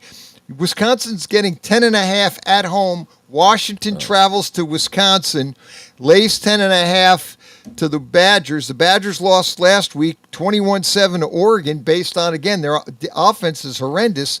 Defense is good. And then Washington won last week over Illinois 42-25. Correct. No, they were bye. Both these teams are coming off byes. I'm still going to go with offense, Pat. I'll take Washington and lay the 10.5. So give me the me too. Yeah, I was debating if the team would be like unite keeping Fickell, but I don't think so. And just so you know, this Pat, 9 months ahead of time, Wisconsin's opener next year is September 5th. They're playing Notre Dame, and they're playing Lambeau Field in Green Bay. And it's a Notre Dame home game because they played 5 years ago in Chicago, Soldier Field, and it was a Wisconsin home game. So they're playing in Green Bay and Lambeau Field September 5th. Even though it's played in Green Bay, what is Green Bay, like 2 hours from Madison? But that's going to be a Notre Dame home game. Oh, okay, I understand. And they played in Soldier Field in Chicago in 2021, and that was a Wisconsin home game there. They were supposed to play during COVID in 2020 season, and the game got canceled, so they rescheduled for the 2026 season up in Green Bay. Let's go. The next one up is Wake Forest, and this is on 7 o'clock on ESPN. We won't watch this or won't be able to watch it. At Virginia, and Virginia lays 6.5 to Wake Forest. Wake Forest lost last week to Florida State 42-7. Virginia beat Cal 31-21. Virginia is giving how many points? I'll go with Virginia. Yeah, Wake Forest is getting 6.5.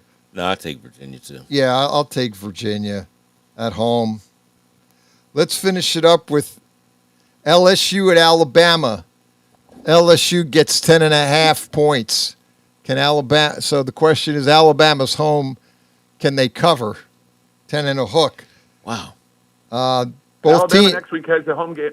Dave, next week Alabama has a home game, and it's Oklahoma. So they have back-to-back road games against LSU and Oklahoma in back-to-back weeks. So they might be sneaking because Kelly got fired and they figured LSU's down. I'm going to take a flyer and take LSU in the 10.5. Okay. Yeah, this game is at Alabama? At Alabama. This game's at Alabama. That's LSU played last week, right? No, both these teams got bye. Bama was bye. They beat Carolina 2 weeks ago, 9-22. They didn't cover, and then we took LSU at home, and they got boat raced by A&M 49-25. So they've had a week off to think. Both these teams had the week off to think about it.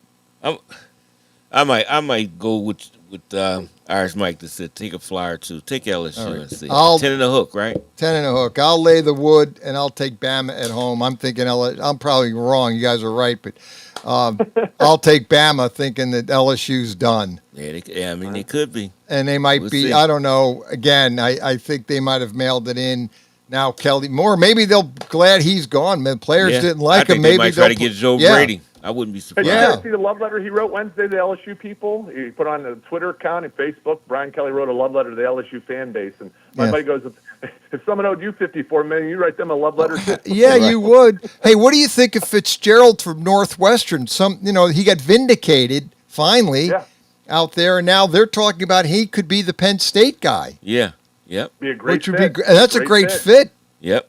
Yes. I mean, he got vindicated out there. He's going to be. I think he's going to land a job. I mean, I think he's going to be. He's going to end up one of these jobs. Mm-hmm. Like he's got a lot of Mike Vrabel in him, doesn't he? Yeah, he does. Blue collar guy. Yeah, he's got nonsense. that. Yeah, he's got that Vrabel. Yeah, like Vrabel. He's got. Vrabel's the kind of guy I love when he talks to the press because he's hysterical. He talks like a football player. He's just. That's it. You could just tell he's just that kind of guy that he just he shows up, he just reminds me of the guy that would rather be, Rabel reminds me of the type of coach that would rather be out there playing, but he can't, so he'll coach, but he would rather be out there playing. Mm-hmm. That's the kind of guy Rabel is. He's just a tough kind of guy, and the defense plays tough. I mean, the Patriots we're going to get to that game. They got the Tampa Bay Buccaneers this week, one of the good NFL games, so it'll be interesting. But yeah, we'll see what happens to Fitzgerald. I think he will end up maybe at Penn State, or maybe at one of these other schools. If Lane Kiffin doesn't go to Florida, which everybody seems to think he is, maybe you don't rule him out. Fitzgerald to end up in the SEC. I think he goes. Personally, I think he goes to the Big Ten, and he'll probably go to Penn State, would be my guess. I can see that, most certainly. Hey, guys, I got to go running. Thanks a lot for taking my phone call. And you gentlemen have a great weekend. Enjoy your weekend, Irish Mike. Care. Good deal. Yes. Bye, Pat. Bye, Dave. All right, take care. All right, Dave Clark. Yeah, Everett, I thought it was interesting Luke Fickell's keeping his job. Yeah. It was a $25 million buyout, but then they came out and said, no, he's staying and he will be here next year. Yeah. Which I give him a lot of credit. I mean, because normally the way this is going this year, especially college football, these coaches are like basically in buyouts don't mean anything. Yeah, I mean, it just seems like they do it easier in college. They just do it. Yeah. So maybe those boosters, they get enough of them together and put that money up and sayonara. Yeah. See you later. Out the door. Yep. These coaches are all basically unemployed. Man. They don't care. They give Kelly the $50 million and the other guy and Franklin. Yeah, I forgot what his was, but it was like no problem. He's out.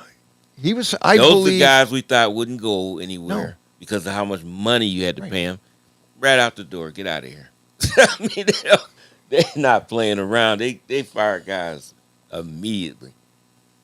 Don't even let it worry them. That's what I can't. I mean, James Franklin to me, I was just surprised they got rid of. But now they're saying Virginia Tech may go after him. After Franklin, James Franklin. Okay, he'll be coaching. Yeah, he's going to. I mean, it's not like they're done. No, he's not like he will be. He will have a job, probably.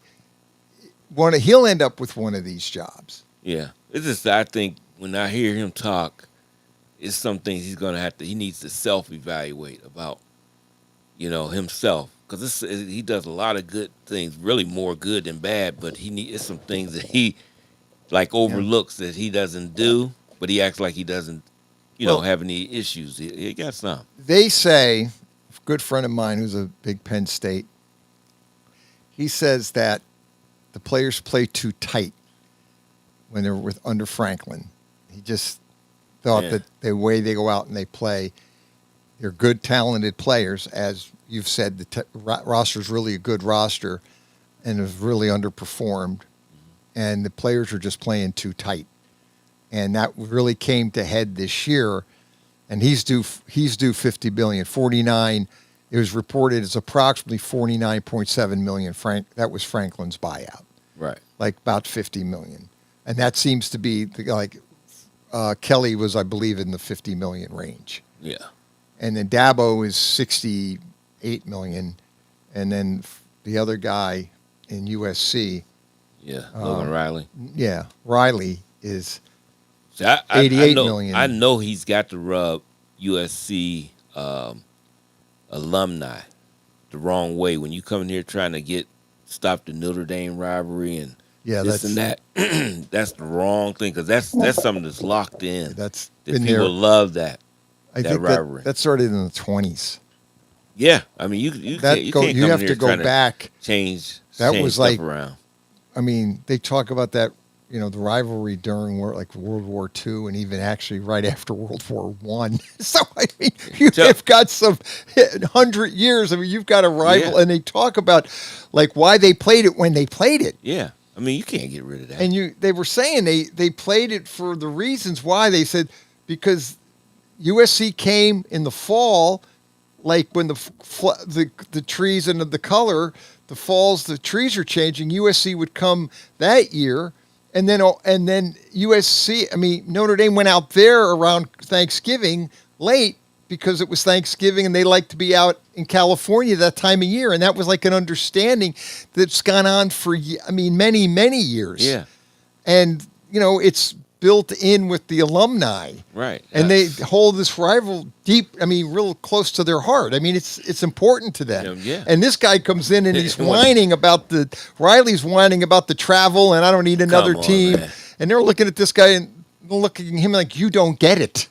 Yeah. So get out. Yes.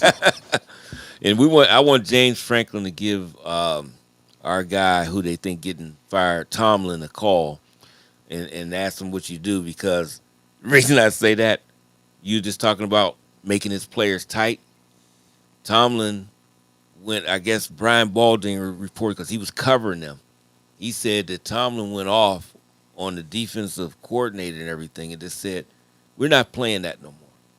Let's let our players play free and allow them to just have a couple different reads, and that's it. Well, evidently, maybe and that's what he did. That's what he did, and he confused because that was not in there with the Daniel Jones and the coach staff could not look at a thing and say, "Oh, this is the way Pittsburgh's played defense."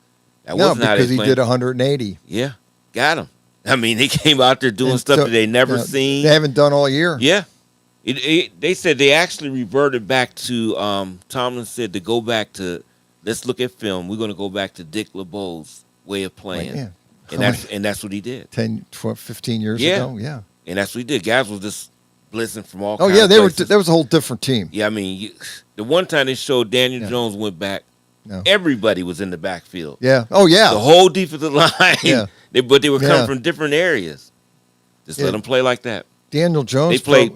That's how Pittsburgh defense need to play. You got the athletes to do it. Just play it like that. They've been horrendous this year. Yeah, I mean that was not Pittsburgh type of football we usually see, but that game was. That game was like I said, stuff. that was like a whole different team. Yeah, and and so I guess the question's going to be then.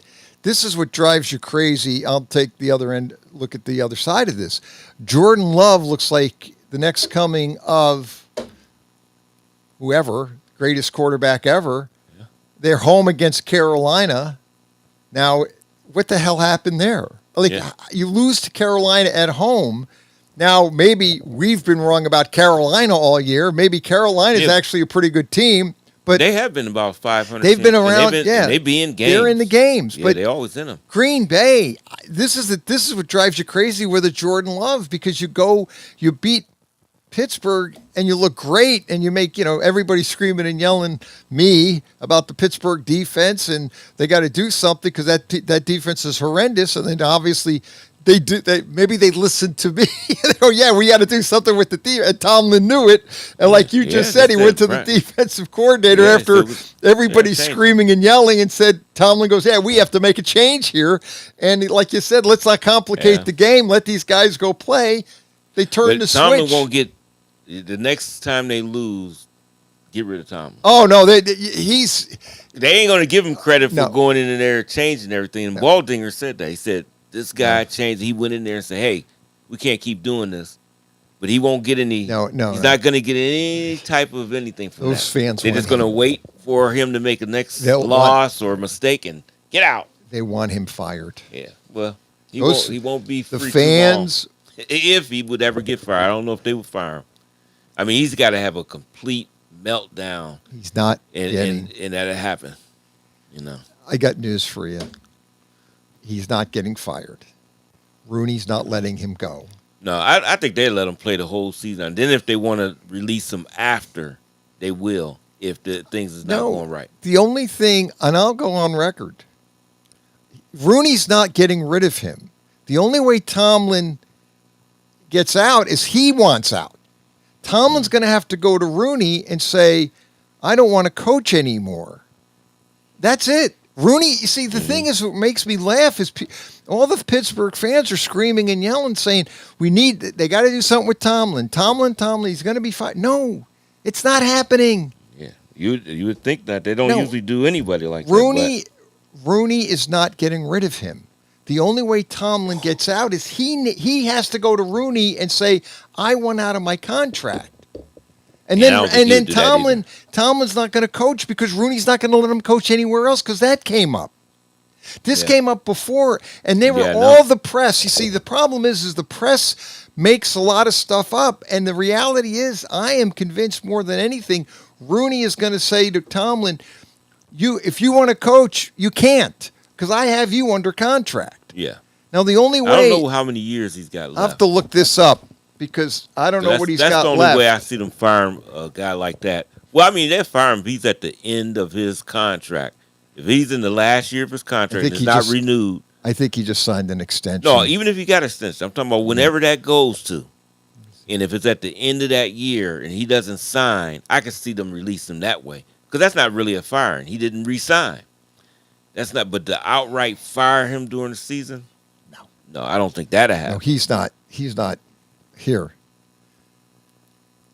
Mike Tomlin's contract is a 3-year extension signed in June of 2024. Okay, so he got until which keeps him through 2027. Right. So that's what I'm saying. He wouldn't, but if they don't sign him to another extension, and it's at the end of the season, and they say, well, we're going to go in another direction now. I can see them doing that. But they ain't going to do it during the season. I just don't. That's not how they conduct business. Even in the last years of Chuck Noll, when things were not looking good, they waited to the end, talked to Chuck Noll. He said he's done. Right. And then they agreed. And he's gone. And Cowher did the same thing. Right. Cowher got out. Now, he wasn't getting fired, but I could see them seeing things was going kind of bad with Noel. If people look back, things was just falling off. But they still didn't fire him. They waited until the end of the season, talked to him. He said he wasn't going to coach anymore, and that was it. But let's face it, Tomlin's probably going to get 10 wins. 9, 10? Win this year? Yeah. Yeah, easy. Probably every year. Right. Okay. He might, really just fall off a cliff somewhere. No, but he's going to get 10 wins this year, and Rooney's fine with that. This is what makes me laugh but the Steeler fans aren't happy with it. No. Especially if they win 10 wins and lose in the first round of the playoffs, they're screaming bloody murder. And Rooney's not going to fire him on that. No, that's what I'm saying. Now, he could get tired of it. That's why I say 3 years down the road, he say, hey, we didn't renew the contract. Okay, that's not really a firing. No. That's just the end of his contract. I think what he will do, this is my take, I think at the end of 2027, which is how many years away, it's 3 years, because it's this year, next year, following year, through 2027. I think what's going to happen is Rooney's going to call Tomlin into his office and say, do you want to coach? Do you want to coach here? Do you want to stay here and coach? Because I want you to coach here. Right. And if Tomlin says, I think I want to move on, Rooney go, okay, fine. and then Tomlin will move on to another team, maybe. Yeah. But the whole But point, if he signs him during the season, he's keeping him. Yeah. That's the only time I think he did. That's the only way he did it with, like I See, said, with both Noel and Cowher. Right. He waited to the end. The difference with Pittsburgh is here, Rooney will have, and Rooney won't do this. Rooney will have to make the decision to fire him. Rooney won't fire him. Yeah. The only way he leaves is, you just said it. He finishes the contract, and then he tells Rooney, I don't want to coach Pittsburgh Steelers anymore. My contract is up. I'm going to leave. That's the only. But Rooney would probably offer him another extension. Yeah, he might. I think he will. As long as they're winning. If they're winning 10-7, 11. I mean, if he's winning 10-7 every year, or 11-6, or even 9-8. But as long as Tomlin continues to win like that.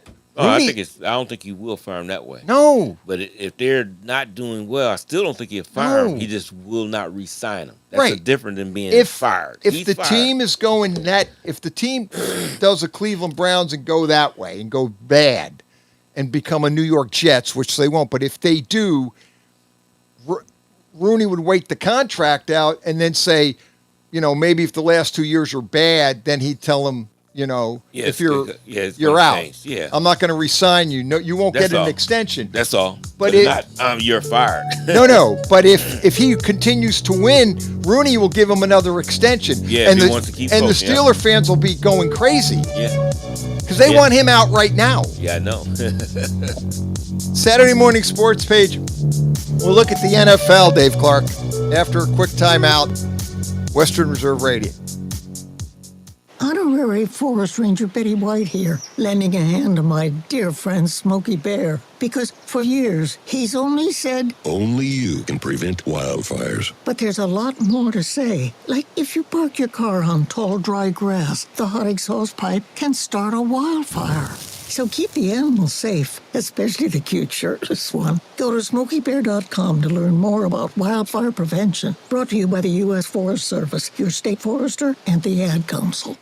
Western Reserve Radio is the Valley's online source for sports talk and local live events. Tune in and be a part of their live weekly shows, as well as all of the hard-hitting action of Youngstown Phantoms hockey, high school football, and the GDFL. Find them at westernreserveradio.com. Tune in and the Live 365 app to be a part of the area's sports conversation. Be sure to visit them on Facebook at Western Reserve Radio and on Twitter at WR_radio. Located in Applewood Estates in Boardman Township, the Applewood Swim and Tennis Club offers a pleasant family environment. Choose a membership that meets your needs and enjoy a relaxing venue that includes not only swimming for the family, but also youth activities such as competitive swimming, tennis, and more. Enjoy the friendly atmosphere all summer long with the staff and members of the Applewood Swim and Tennis Club. For more information, go to applewoodswimandtennis.com or call 330-953-2833.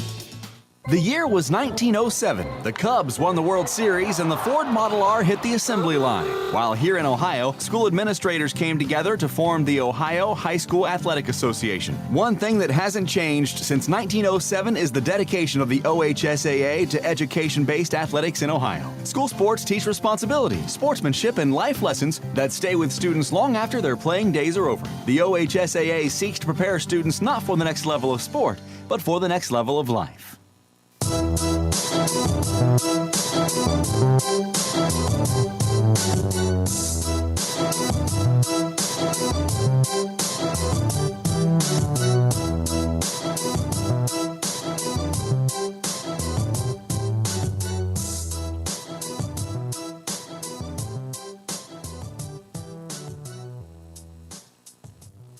Saturday morning sports page back. Pat Lucia, Dave Clark. 330-707-4202. If you want to get in, give us a call. Talk a lot about NFL football. Got a good hour and a half. Got a lot to talk to, though. A lot going on. Dave Clark did open up with some of the quarterback situation. Now, this basically came out. A friend of mine sent me this text about the Giants. He's on Twitter. supposedly, allegedly, according to a source close to the franchise, Giant GM Joe Shane thought the trading deadline was tomorrow. He rushed into the office when he was informed that it was today. And that was November. This came out November 4th. So what was the trading deadline day? Evidently, was that day? Was the 4th. He thought it was evidently he thought it was the 5th. Yeah, I just pulled up something. They said that it was that is not true. No, now is that not true? Yeah, they said Giants GM Joe Shane did not forget the trade deadline. This was a rumor spread along Twitter and a couple other online reports by Sports Rush. In reality, the Giants remained quiet at the deadline because they decided it was not the team's best interest to give up valuable draft capital. I agree with that. Well, they don't have any. For the players available. Right. I mean, I thought it was funny, but the reality is here, the Giants didn't have much to trade. The Giants don't have. It's not like the Giants have any good players. The Jets had players. Yeah. I mean, the Jets had good players to Sauce Gardner. Where did Quentin Williams go? Dallas. Okay, that's what I thought. Yeah, he went to Dallas. They got a number 1 and a number around 2. He'll play in their next game, right? I think so. Yeah, that is a good pick. Now, in all honesty, that's a good pickup because now you got Clark and Williams at the tackles. Right. That is major. Right. And he can rush the passer too. So, but he's still Jerry Jones is still trying to make up for the debacle of Michael Parsons. Right. And you know that type of edge rusher you're just not going to get every day. So he's not going to make up for that. He just isn't. And Sauce Gardner going to the Colts, who already play pretty decent defense. If you watch the games, they gave up a lot for him. Yeah, I know. But I like the guy. They showed Sauce Gardner's lifestyle. Did you see that? 19, what is it? No, not a 19. It's 2015, his vehicle. He didn't go out and buy luxury cars. All he does, football and home and church. That's what he does. That's his regular routine. Yeah. He stays away from the nightlife, all of the stuff. Smart. He said, I'm a football player. That's my occupation. So, yeah, you want a guy like that. He'll buy all in. Whatever team he goes to, he's just going to buy in because that's what he plays, football. Yeah, the trades were the Jets traded Sauce Gardner to the Colts. I know they got a first rounder for him. They got a first round pick. That's hey. And then new guys. Here it is. Oh God, just flip. It said here. Where is it? It said here. It doesn't say what they got. These are the draft trades, but they traded Sauce Gardner to the Colts and the tackle to Quinn and Williams. And they got the Jets will have in the next 2 years 5 first-round picks. Yeah, they're looking to so they're retooling the team. And bottom line is you got to figure that they're going to rebuild it. Obviously the coach is staying. Yeah. So they're not firing their coach, even though the press thinks he's a one and done coach. But they'll keep their coach, and then they'll in turn start building the team with the draft picks. I mean, they should. I hope they're not doing all this and then say, "Get out here, Glenn," and bring another guy in. But I mean, it could happen. But they should just keep them going and see what happens, and see if they can build from there. Try to get some fortunes, And get ready for this weekend's game, tomorrow's game. That's the Super Bum Bowl. And I shouldn't say that. I'm sorry. I'm going to take that back. But this gives them a chance, though. The Browns and the Jets actually should be a decent football game. It really should. It should expose a lot of stuff on both sides. Browns should be eating them up on defense. Should be. But, Fields is always a problem for any team because he runs around. And if he gets loose, he can make big plays. Well, and that's kind of where the deal is with Fields, is he is kind of the kind of player that he'll obviously be with another team next year. Yeah. And some team will take a flyer on him, but yeah, I mean, he he's too can young. he's kind of dangerous. Yeah, we were kind of talking about this. It looks, for the record, the New York Jets acquired D-line Maisie Smith and a second-round pick, 2026 second-round pick, and a first-round pick from Dallas. Okay. For D lineman Quinnen Williams. Maybe Smith can start playing. Guy from Michigan State. I think he was a first-round pick. Yeah, he was a couple of years ago. Yeah. Then the Jets acquired Adonte Mitchell, decent receiver, a first-round pick in 2026, and a first-round pick in 2027. 2 first-round picks from the Colts for Sauce Gardner. So the Jets basically ended up on November 4th of this year. The trading deadline is they got 3 first-round picks, 1 from Dallas and 2 from the Jets. Well, I tell you what, they haven't won much, right? You can't tell me they didn't win the trade deadline. Yep. They're the Super Bowl champion of the deadline. When you can get 3 first-round picks, you get some players there with potential. Mitchell is not a bad receiver at all. The thing they got upset with Mitchell was the play in which he caught a pass in a crunch time, and he also let the ball go before he went across the line. He was the one, and right. he went into the doghouse there. But the talent is there. And he can play. So Miles Smith, he's been kind of disappointment coming out of Michigan State. Thought he'd be a lot better, but maybe the new scenery, new team, new. If they now somebody could scheme. just tie up Woody Johnson, maybe just tie him up into somewhere in the locker room, inside a locker. Maybe, just maybe they'll start, because that guy interferes like crazy. He interferes, and that thing is so dysfunctional. It's not funny.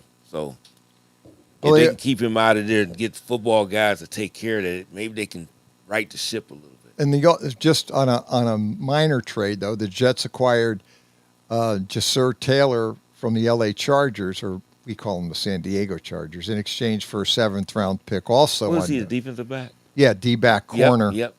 They acquired Jasir Taylor, a cornerback from the Chargers, from the Bolts, for a 7th-round pick. So they're building the team. Yeah. And they'll have 5 first-round picks in the next 2 years, 2 of their own, 2 from the Colts, and then another one from Dallas. Yeah. So you got that, and then you can parlay those into something else big. One rumor is that's the draft capital to maybe move up and get a quarterback, which some experts think that could be a potential. But the way the Jets are playing this year, they only have 1 win, and if they continue this way, they may have the number 1 pick overall anyway. And then they're going to have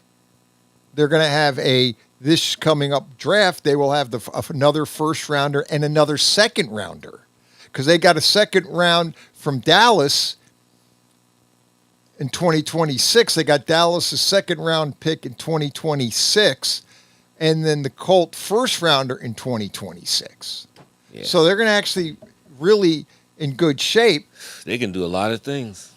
And yeah, that's going to be interesting. They got the second round. They got the 2026 second round pick from Dallas and the first round pick from the Colts in 2026. So they're going to actually have another second round pick in the 2026 draft.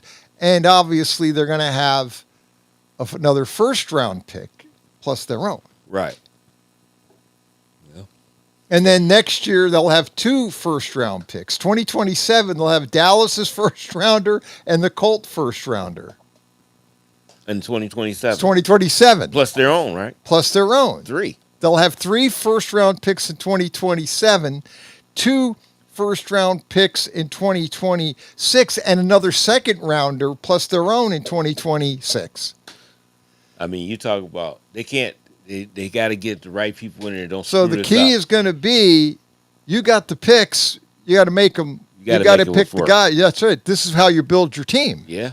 Yep. Oh. And they gave away, they traded away Sauce Gardner and Quinnen Williams, arguably their two best defensive players. Yeah. Maybe you could make the argument it could have been the two best players on their roster, but that's what they did. Yeah. And I guess in defense of the Giants really didn't have any players on the roster to trade. They really don't. Yeah, they was talking about picks and moving stuff around, but I mean, I'm a Giant fan. I'm a Giant fan. I'm not like, oh my God, they didn't make it. No, I may be a realist to a fault, and I'll say that the Giants didn't have anything to trade. Maybe they were talking about trying to get rid of Evan Neal, the big lineman. Yeah, nobody wanted him. And the people that they did want, they weren't going to get rid of. No, people did ask about Wendell Robinson, and I forgot another player, and they just they're not letting them. No, they're not. Around. Those they do have some players that. Yeah, they're not going to let them. No, they're not letting go. Mm. I understand that. No, you can't let those guys. The Giants have to figure out the draft and what are they going to do with the head coach and the GM. I don't know. Yeah, well, I don't know. If that rumor was real, you didn't have to think about what you're going to do. That got to get rid of them. But I think if they go south anymore, they're going to get rid of them anyway. Yeah, I do too. So. But I looked at the Giants' schedule, and I mean, I don't see really a lot of wins on that schedule. They got the toughest schedule in the league, and I looked at the schedule. They don't. It looks hard. I mean, definitely hard. I will give them. They have competed. I can't say they don't compete. It still just makes some of these blunders at the wrong time, penalties and stuff like that. Now, the Eagle game was a little different because I thought the Eagle game, they were very competitive. I know I hate to say the Who did they play last? They didn't play last. Frisco. San Francisco dominated them. I watched the game. Yeah, the Giants gave you a little false hope when they had the opening kickoff, drove down and made a touchdown. Oh man, they're right. They're going to no. And then the Mac Jones got the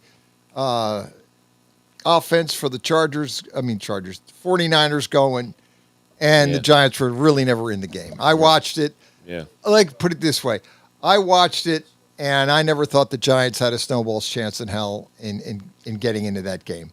San Francisco dominated them, got the lead, and you know those games when you see them. And now, Dave Clark, the Giants are at the Bears this week. Mm-hmm. The Bears, they're really playing good though. And times, I mean, they play in spurts, but boy, they don't give up. And the game, and talk about. I mean, we could do these games, and talk. Why don't we try? Why don't we could do that? Yeah. But because we'll talk about the Bengals. I mean, you can't. They would not win these games if they had Joe Burrow. I mean, what did Flacco throw for last week against the Bears? 470 yards. I mean, Joe Burrow probably wouldn't have done better than that. No. And they lost 47-42. And the crusher was, I watched that game. That was the game I actually got right. Because I took the Bears and laid the points, and I'm thinking I'm going to lose this game. And when the tight end caught the ball and went in for the touchdown, I go, oh, the Bears cover. But the Bears pull that game out of the proverbial hat and won that game. Yeah. And the Bengals defense, I don't know. I mean, they're complaining about Golden is their defensive coordinator, and he's never been an NFL defense. He's never been an NFL D coordinator, right? And he's been a great college coach, but is he out? Is it But I mean, he could be, but I think they just don't have the players. And the reason I say that, Lou Anarumo, who's at the Colts, he's got players. He's that doing Colts great. defense, them linebackers, everything. He got things going there. Yeah, they're humming. humming. He used to have Cincinnati going, but when you lose players, you get injuries, you're not going to be able to do it. So Golden, they thought, no, it's bad. They did not address their defense at all. No. Which I didn't understand. People already said when they got rid of, it wasn't the defensive coordinator. He's been good too long. Right. It wasn't just him. No, it's the player. He didn't have. So get some different guy. Nope. And it's worse than last year. It's actually worse. I mean, guys start smiling when Well- they get ready to play them because they know they're going to put up good offensive numbers. The Bengals gave everybody a little false hope when they beat Pittsburgh on Thursday night with Flacco. Everybody go, we can get into the playoffs. I thought so. I thought because they could score and they still could can. score and they could, but their defense Gives up too much. You can't stop a cold. You can't stop anybody. It's horrendous. They gave up 47 points last week. And then, I mean, you can't continue in the NFL. You can't continue. Can't get that kind of point. But do you know what? It's the way they give them up. I mean, they can be up 14 with 6 minutes left, and the next you could turn away from the game, turn back, it'll be a tie. It don't take long for somebody to score on them at all. They score quickly on them. Quick. Well, the week before that, they lost. They gave up 39 points to the Jets. Yeah, no. To Justin Fields, and the Jets beat him 39-38. And then last week, they gave up 47. Yeah, and they lose 47. And this is the NFL. This isn't college. No. Because you usually get the crazy scores in college, but this is the NFL. The thing about the NFL, team can get beat 50-something to whatever. The Right. next week, you'll see they'll give up 10. And all of a sudden, what happened? They just come together. They're not. This is the NFL. This is what you just said. It changes. But this doesn't look good. This is high point totals Every week. Every Who do they play week. this week? This is dangerous. I forgot who does because they said the running backs are They're off. Are they off? They got a bye. They're gonna play great defense. Yeah, they're this week. great. The bye, the 4 bye teams are Bengals, Cowboys, Titans, and Chiefs.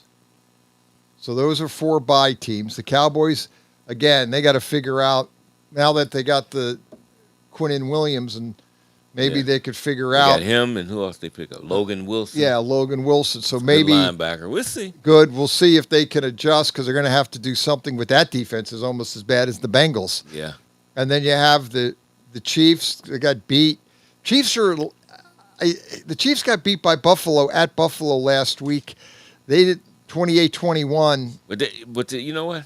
That never shakes me because that's the what they regular do. season. Yeah, and they lose to Buffalo in the regular season. Yeah, they always do. Yeah, but when the money comes on the line, the only thing they have to remotely be, I think, careful with this way. This got to look it up the landscape. I know it's a little bit earlier to start talking playoffs, but we do it anyway in the NFL. Well, it's halfway there. But we're halfway there, and this always gets real interesting because these teams start to get this up. Anyway, we'll get to it. But bottom line, I want to see what the Chiefs, where they fall in the schedule in the standings right now for the wild card. I don't know. I think as of today, the Chiefs would be out of the playoffs. The Chiefs? Yeah. Right now, the Kansas City Chiefs are sitting at 8. They're 8th place in the playoffs. And how many teams? I forgot how many go. I think it's 7. Now, who are they sitting behind? Well, they're New behind England? right now. They're half a game behind Jacksonville. The Chargers are sitting at 6. Buffalo's at 5. Pittsburgh at 4. New England 3. The Colts at 2. And Denver's number 1. But obviously, They're 2 games behind Denver, and they play Denver. Yeah. I think coming up. right. But I Look it up. believe, and that's what I don't get real worked up about it because they got a long way to go. They're not out of it, but I mean, No. technically, Yeah, they'll get back. and into they it will some get kind of back way. into it. Yeah, I think they just. They get play Denver. I believe how many? Let's look at the real look. Take a quick look at this Chiefs remaining schedule here. Okay, here's the Chiefs remaining schedule. They're off this week. They got the bye.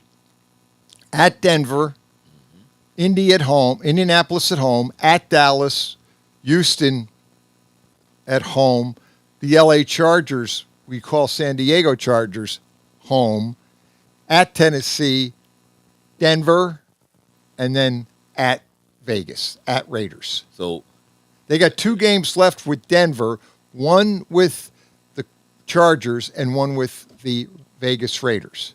In the conference. In their their division. Right, in their division. But they have... games is tough, too, kind of. Right. Then they've got Indy home at Dallas, which they should win, but you never know with Dallas. Yeah, you never know. I mean, they come out there and be... They are a strange team. That offense get fired up, they can put points on it. If the defenses get a little better. Right. If Quinnen Williams can kind of unite the defense a little bit, now they have him in the middle, maybe they get, the defense won't be as bad, and then they can score. Yeah, because they may send people to double team Quentin Williams. Right. Which is not good because who's going to take care of Kenny Clark? Right. Kenny Clark is going to have that's his day. Yep.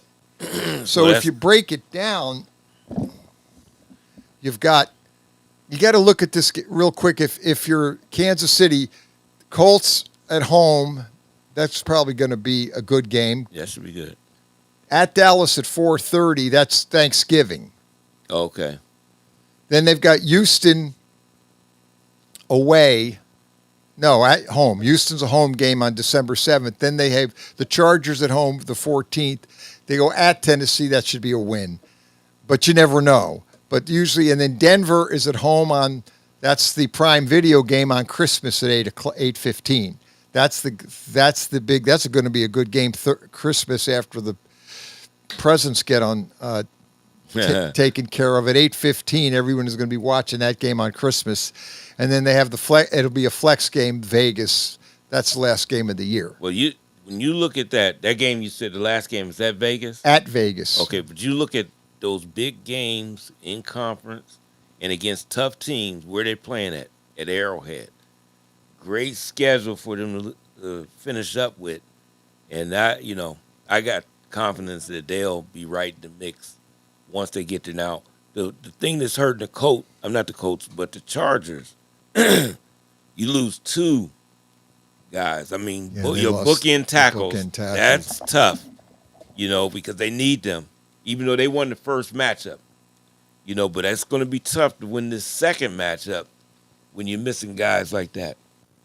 But it's a division game. You know how division games is. No matter what, they're played differently. So. Well, let's look to see. Okay, now that we've opened up that door, let's go open up the San Diego. You still call them the San Diego Charger door. They have their bye this week. No, I'm sorry. Back me up. That's next week. They have Jacksonville this week. Right. November, yeah. No, hit me. It's Pittsburgh this week. Duh. That's the 8:30 game on Sunday night game. Yeah. That's going to be a big game. Then Jacksonville is next week. They get a late bye because the bye is the November 23rd week. They're off. At Jacksonville. So they have Pittsburgh home at Jacksonville. Then Sunday the 30th, it's Vegas at home. Then they play Philly at home Monday, December 8th. Then it's at Kansas City, at Dallas, Houston, at Denver. Oh. So they got a tough, that's a tough, because you got Kansas City. Think about it. You've got Pittsburgh now. I mean, if Pittsburgh's defensive adjustment is real, and play like that could be interesting. But then you've got at Jacksonville, Vegas should be a win, but Vegas has a tendency to play a lot better against the division opponent. Then you've got, back to back, they have Philly at home, and then they get Kansas City the next week. Yeah. They've got like two games, Philly and Kansas City, then at Dallas. And see, Dallas is always like a ringer type and team. Dallas is a team you just don't ever know. If that offense is clicking and all of a sudden they got the defense going, you may have a problem. Right. Or they show up like they did against the Cardinals and do nothing. Yeah. Or they could show up like they did against Washington and put 44 on the board like that. Yeah. And I mean, that was dominant in that game. To me, Dallas is the ultimate wild card. And a lot of people think they're out of the playoffs, and they probably. I mean, it's kind of maybe. I don't know. But they could win those games. To me, Dallas is like the ultimate wild card team when it comes to trying to remotely figure out what they can do. Yeah, Now, like right as of this second, the Dallas Cowboys are sitting at 11th place. So, as of now, if you take the 7 teams, right now the Bears are at 8 and the Lions are at 7. And what's the Bears' record at 8? 5-3. And they're tied with the Lions at 5-3. Evidently, the Lions right now have the tiebreaker over Chicago based on head-to-head winning percentage. Okay. So right now, but obviously, again, a lot left. But the point is, the Bears are right in the hunt. Detroit's, and again, we got to get to these teams that, like, the Lions are playing at home against Minnesota, their rival opponent, another team. Like, that's drives you crazy with Detroit and Green Bay. They're not really consistent teams. They look great one week, and then the other week, it's just like, well, what's going on here, guys? Yeah. Detroit more than probably Green Bay. Well, I don't know. Green Bay loses to Carolina at home, and then Detroit loses. That's their second loss? Yeah, Green Bay's 5-2-1, and Detroit's 5-3. We're into overtime is coming up. Saturday morning sports page. We're going to do our picks last hour. I'll overanalyze the NFL like I always do. Saturday morning sports page.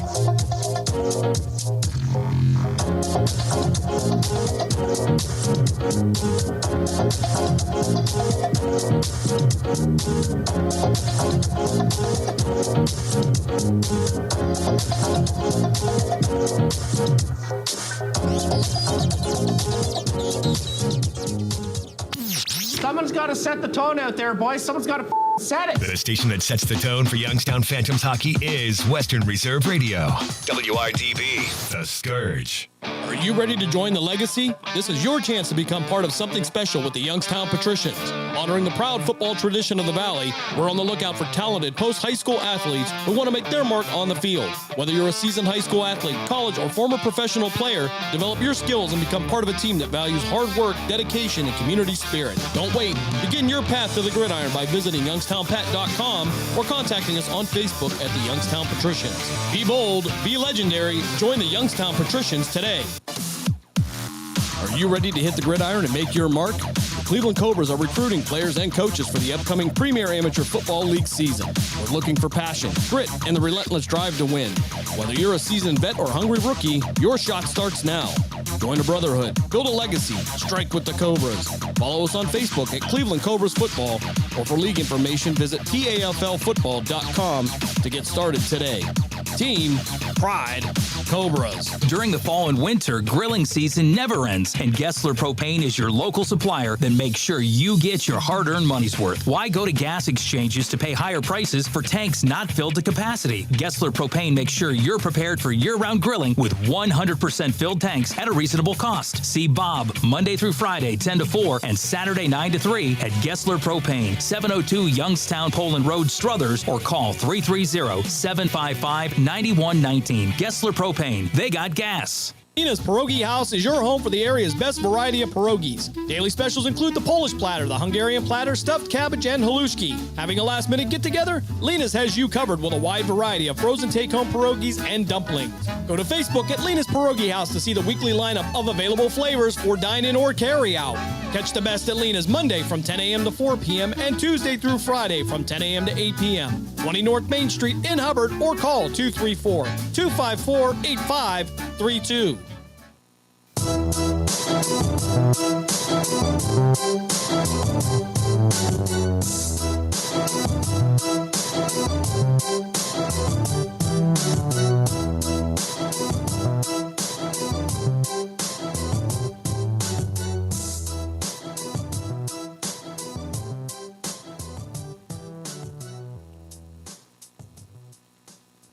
Saturday morning sports page back right at you.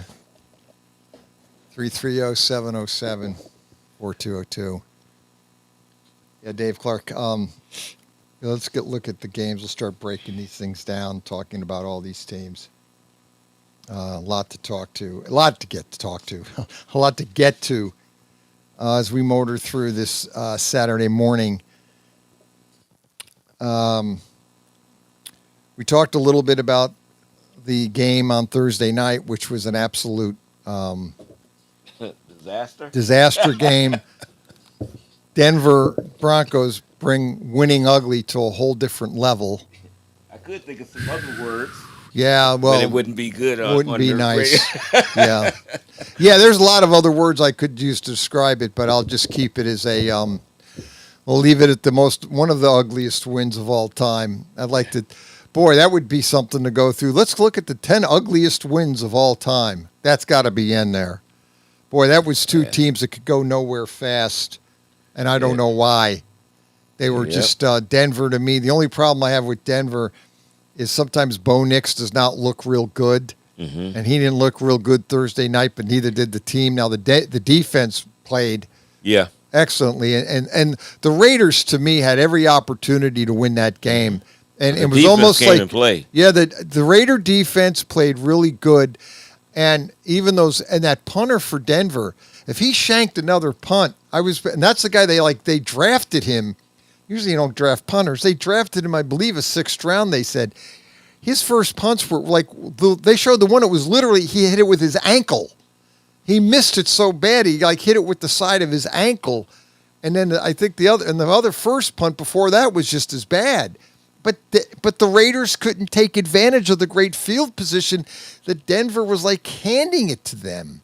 Yeah. And Geno Smith I know he got into an argument with one of the receivers. Well, he was in there with Mostert. They got him sacked. Yeah. Mostert went inside. Yeah. You always supposed to go to the outside rusher. That's it. He walked inside. That rusher came and that rusher free came in and got it. And it was good. That was on a 4th down play. It was a 4th down. And he was upset, and Mostert didn't like it. But you know what? Guys got to be thicker skinned than that because that's what your quarterback's going to do. Yeah. I mean, that's what he's supposed to do. He's a leader. He's going off, man. Where are you at? Where you supposed to be? Right. It's got even upset. I guess the backup quarterback kind of intervened a little bit to say, hey, okay, we're on TV. Let's kind of, keep it. Can we just kind of, we get it, but Yeah. But I don't blame Geno Smith. No. But Geno Smith was getting lit up. I don't know how long he's going to survive as the quarterback because he's just getting hammered to no end. I mean, that was a direct hit. Yeah, that was a direct. I'm surprised he didn't fumble. That reminds me of the hits that Daniel Jones used to take with the Giants. Yeah. Because the Giants did that all the time with Daniel Jones. They were always missing blocks. Daniel Jones was getting teed up. And I was watching that game, and I was just thinking, geez, I've seen this before.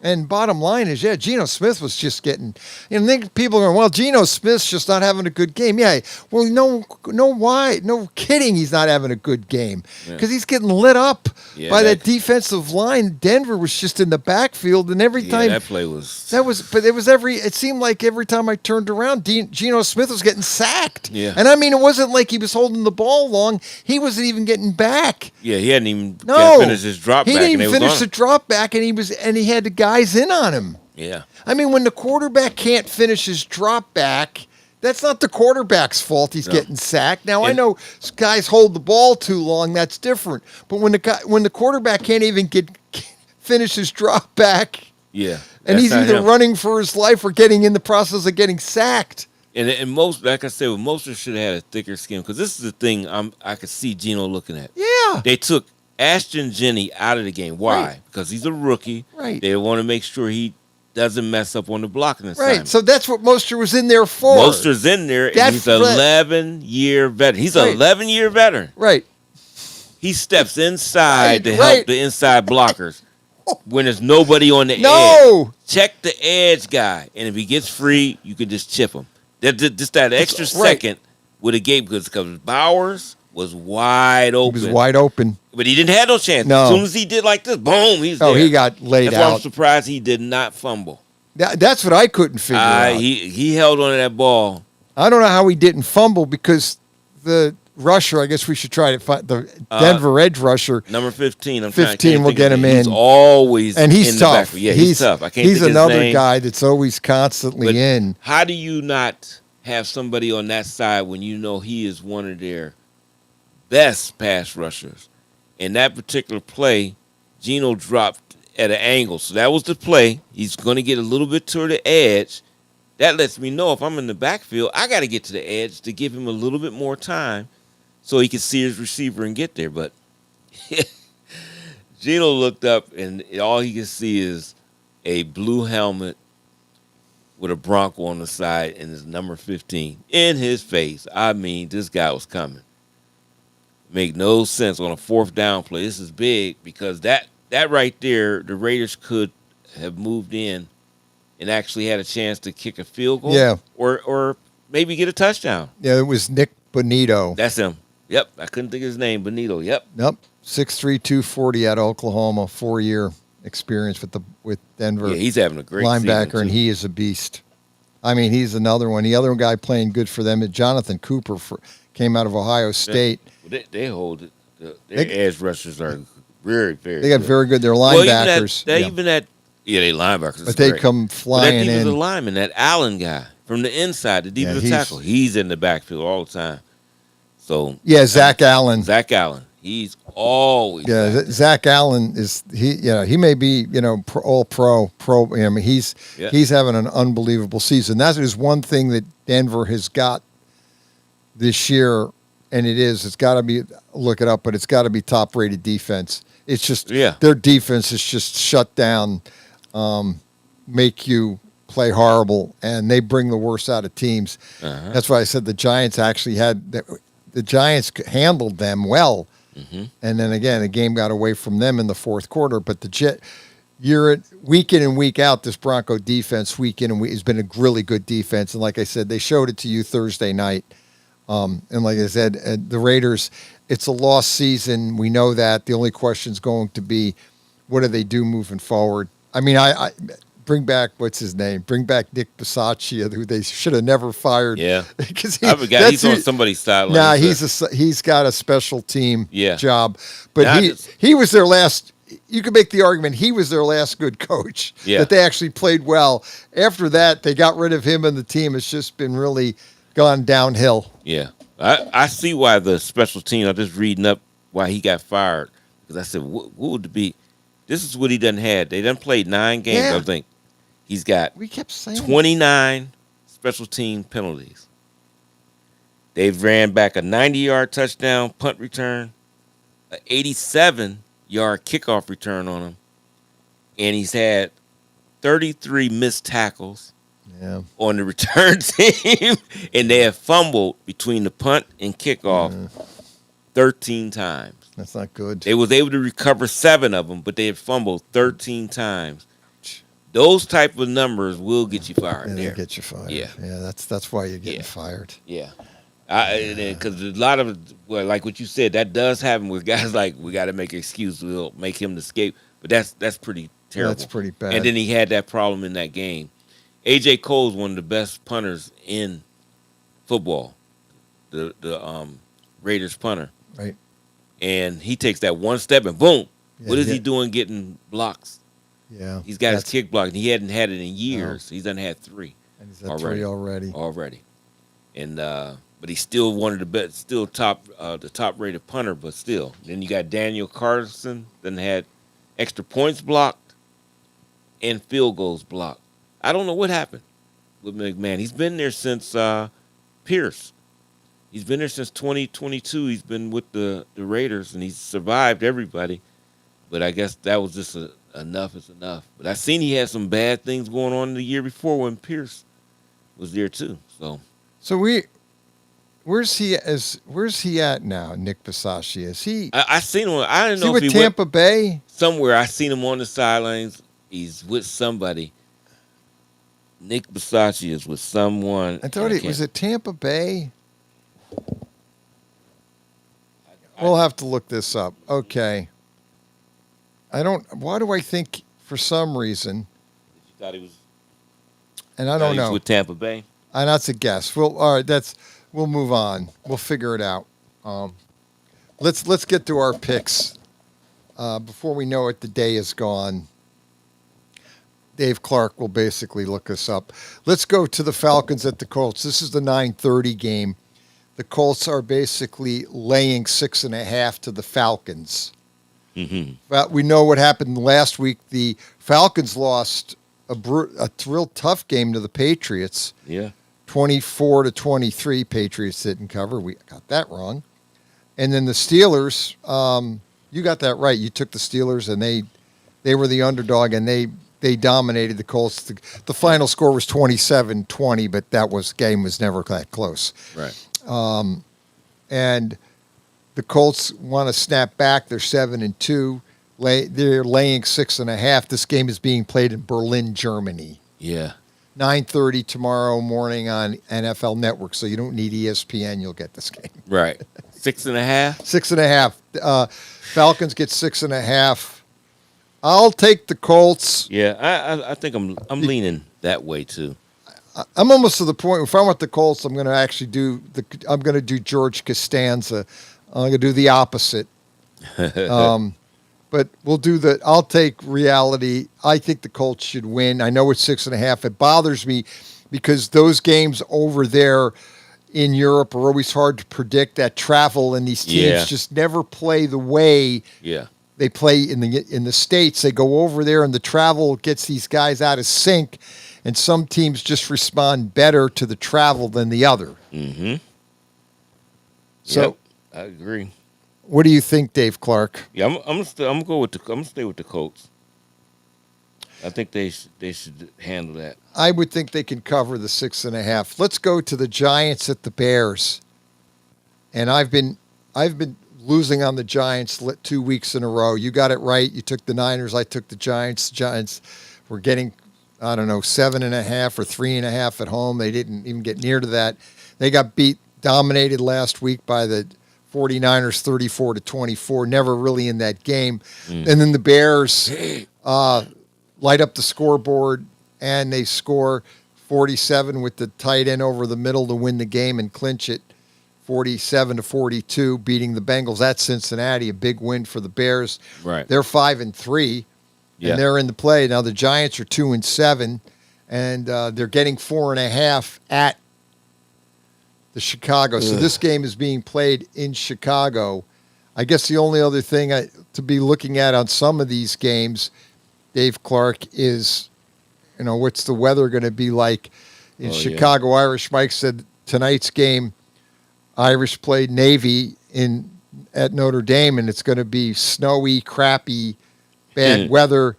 It's going to be, tomorrow's game will be 36 degrees, and it looks like just cloudy. But it's going to be a cold day, and it's always cold up there this time of year. Right. I'm going to take, they giving up 4.5. Yeah.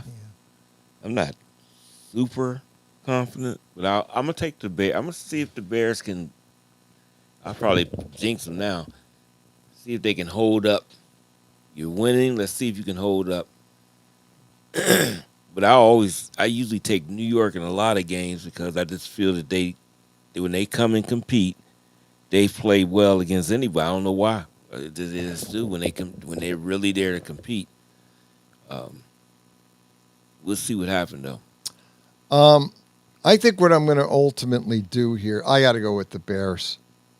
I think the Bears are playing good enough, and I think the Giants, and I could be wrong, but they really don't have a really outside threat at all, receiver. I mean, Slayton's not a bad player, and then they're running.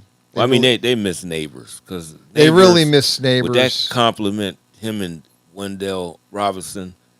There'd be skies to be limit then because he would stretch the defense. He's a problem. You got to double cover Neighbors.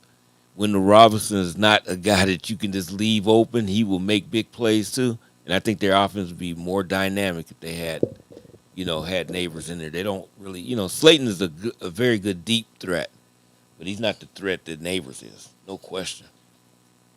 For the record, our man Bisaccia, I was wrong. He wasn't in Tampa Bay. He's in Green Bay. Oh, okay. He's the assistant head coach and special teams coordinator with Green Bay. Yep. So that's where he's at. And he had been there before and went to the Raiders and went back to where, he was at before. So. Yeah, he's been around. I mean, this guy's got a coaching history. Yep. Basically starting in 1983, he is 65 years old, and he's been 42 years. He's been a long, 42 years, and he's been everywhere. Mm-hmm. This guy's got a long history. A lot of teams. Dallas, 5 years there. The Raiders, head coach, and now Green Bay. This guy's been everywhere. They definitely, not anything against Antonio Pierce. I was liking him getting a chance, but I think you really should have kept Versace. Those guys played so hard. That's where they made their and mistake. I think you just keep him. Don't worry about the big name. Just keep that guy. Don't you bring in McDaniels? Pierce, right? They brought in Pierce. Pierce. He took over from McDaniels, right?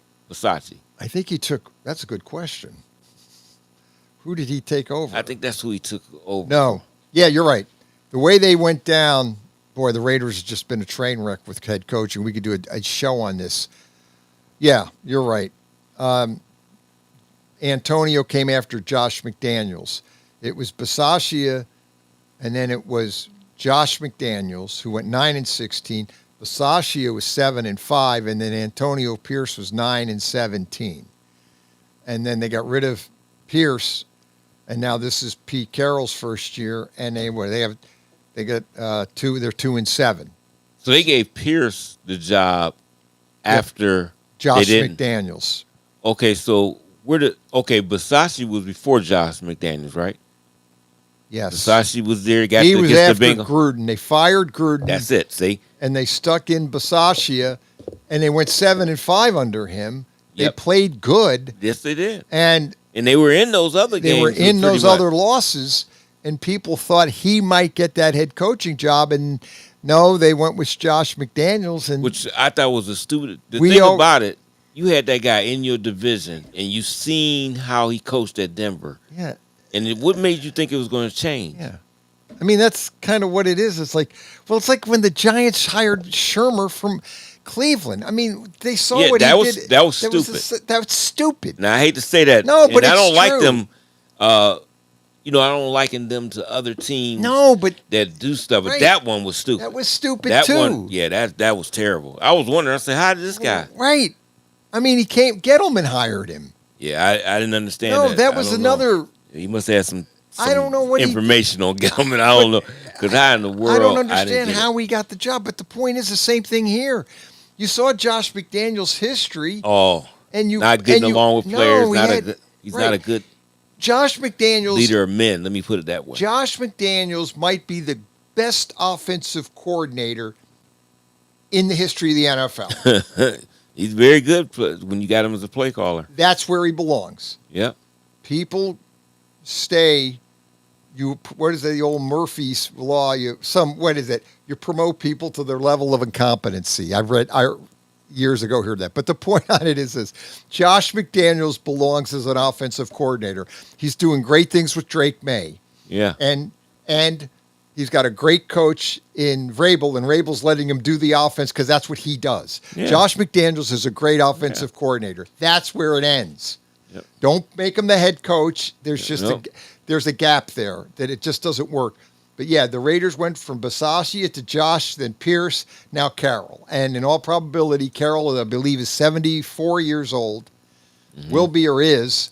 And bottom line is they're going to have to decide what they're going to do with him. Right. Yeah, he's 74. He will be 70. Yeah, he just turned 74 in September. So they got to decide if they're going to bring him back or go outside. And if they do bring him back, if for another year. Yeah, that's all. Because you got to give him a chance to right the ship and do what he wants to do. He has 2 years. But not that whether he's good or bad, it just might be time to go after that. Yeah, step into maybe as a consultant with the team and then hire another guy and go another direction. But Josh McDaniels, that was it was a bad hire. I hated when they hired him. Yeah, I hated it. I didn't even watch Raider games. We picked the games. I just pick it. I'm not a fan of Josh McDaniels as a head coach. And he lost that tough game. And you got to remember too, in the playoffs, they lost to the Bengals that year, and that was the game where there was a whistle blown, and they didn't do anything about it. And they lost. You talking about Basasi? Yeah, Basasi Yeah. had them in the playoffs with the Bengals. The Bengals went on that year to the Super Bowl, but they actually probably make the argument that was that game where there was a whistle. Inadvertent whistle, and then the play went on, the Bengals scored the touchdown. Yeah, and everybody won the stopped. game, and they all stopped. And they were like, yeah, well, instead of negating it, they let it go. Yeah. And he got kind of screwed. And they said, well, there's no whistle. Remember they Yeah, showed the replay and they showed turned the replay, sound you up? could hear the whistle. You could hear the whistles go off. And you see guys stop. Whoa. Right, they all stopped. I don't know how they, well, that's just something that always happened. You know, it's done happened to the Raiders. They probably said, man, they just like to get us, don't they? Because I said that was crazy there. I mean, you can hear Derek Carr went crazy because he had just put a great drive together. Yeah, they had a great drive and to score, and to think that somehow, I mean, I just remember that play, and it went against the Raiders, and I thought they should have won the game. Yeah. Because if did the Raiders have the ball and they were going to score? I can't remember how it happened. It was something that happened. We'll look this up. Yeah, because it was right at the end. Inadvertent whistle. Allegedly, as they want to say. Because according to them, it was no inadvertent whistle. It was nothing. But we can't hear that thing was so on the replay. It was just unmistakably did happen. So I don't know. That was something though. I still remember that one hurts too. Yeah, that was a tough one. This is it. Refs blow premature whistle on play where Bengals score. Yep. And then they allowed that you called it. Yeah, I had it the other way. The referees, yeah. And then they said, well, the whistle was after the catch. So they let the catch go. It was, yeah. So, but you can hear the whistle. No, it was during the play. Yeah, because those guys stopped. They was running. Right. Oh, whistle, what happened? And the referees were covering their proverbial butt. They know that happened after the catch. It's okay. And the Bengals score, win the game, and they wouldn't have scored had they negated the play. So I remember that was January 15th, 2022. Yeah, but poor Rich he was on the wrong side of that. Yeah. And then they get rid of him, and then it went down. You said it earlier, the Raiders haven't been the same since they got rid of him. No. It's almost like Coughlin, it's the curse. The Giants fired Tom Coughlin, and they've been crap ever since. Yeah. They've been in 2 playoff games. They lost them. They won one under Jones and lost the one under with McAdoo. Yeah. But that's been it. And now it's how many years? 10 years. I have to look it up when they fired Coughlin, but it's been the Tom Coughlin curse for the Giants. Yeah. The same thing. That should not have happened. No. He should have just got a chance. And if he coached and didn't do well, fine. Okay, get rid of him. But you brought in Josh McDaniels, and it was really not good. It went downhill. The only way I see you bringing in a guy, and he's from a Super Bowl team, he's got to be the coach, not the coordinator, but the head coach, somebody. You're going to bring him in, but you bring this guy in, you got to say, okay, let's look at his resume. Great offensive coordinator. Let's see how he did as a head coach. Horrible. How was he with player management? That was the biggest problem, they said. The players were not crazy about him because how he would treat them, dissing them, going to them like it's a dynamic. He didn't have the open door type policy. So he comes to the Raiders. He hadn't changed anything. And came there, and that was they started to hate him. I think what happens though too is I think these these coordinators, their problem is they don't know how to manage the assistants. Their assistant coaches, there's a gap there, and they don't have that's like they're good offensive coordinators in their arena, in their area, and so you talk to your receiver coach, your running back coach, and they could talk to the coaches, and even have they could develop a rapport like with the quarterback. Yeah, like Josh McDaniels evidently has great rapport with quarterbacks with Brady all those years, and he can develop rapport with like the players and those coaches. But when you get outside of that realm and you're over the whole picture, you don't do well. You don't do well, and everybody can't do that, and everybody can't do it. Yep. Before we're coming up, let's go Bills at the Fins. Miami's getting 9.5 points in Florida. 1 o'clock. They should be tough with them for a minute, and then I think it's a blowout. It's warm. I see Buffalo just getting the points, getting it going. They should, and I'm taking them. Now I'm probably wrong with this the way it's been all year. No, I've been But almost I'll tempted to take the Fins. I can't. I got to go with Buffalo. Yeah, I just don't see it. Let's go next. The Ravens are at the Vikings. Vikings are getting 4.5. This is interesting. This might be one of the best games of the weekend because these teams are Ravens have to win, Vikings have to win. Yeah, they both got to win. They really, and there's a lot of pressure on the Ravens because they're 3-5. Yeah, and if Pittsburgh has got their defense figured out, you think, then at least for that game they we did. think we'll see. one game. I don't want to overreact to one game, but if this is the case. And we'll see Sunday night when they play the Chargers. But if Pittsburgh's got the defense, and the Ravens are in trouble because they have to win games. Right. They can't lose because they'll be out. They'll be definitely outside looking in. Yeah, I think you run football with the Ravens. I think they will. Baltimore lays 4. It's a home dog. They're giving Minnesota. Minnesota gets 4.5 in Minnesota. And I will give some credit this week. He did play way better. McCarthy, his last game. Yeah, he played really good. He looked like an NFL quarterback beat the that Lions. time. Yeah. I mean, he looked like a. This team. I was like, he looks like an NFL quarterback now. Yeah, he made it going. I didn't think he was. We all jumped on the Lions, and that not only did the Lions not cover, they lost. They lost game. outright. Yeah, and he had a big part of why. Yeah, because of making big plays when he needed to. I mean, he looked efficient. Right. I was like, what the heck? He looked like he knew what he was doing. So if maybe all that time off, they never know. That might have really settled him in. I don't know. I don't know, man. But well, we're coming up. Oh, this is a hard. We're going to think it over. When we come back, we'll need to have the answer to the question here. What do we want to do with the Bills and the Vikings? Oh, my Final overtime period coming up. Saturday Morning Sports Page. Pat Lucia, Dave Clark. Back after this.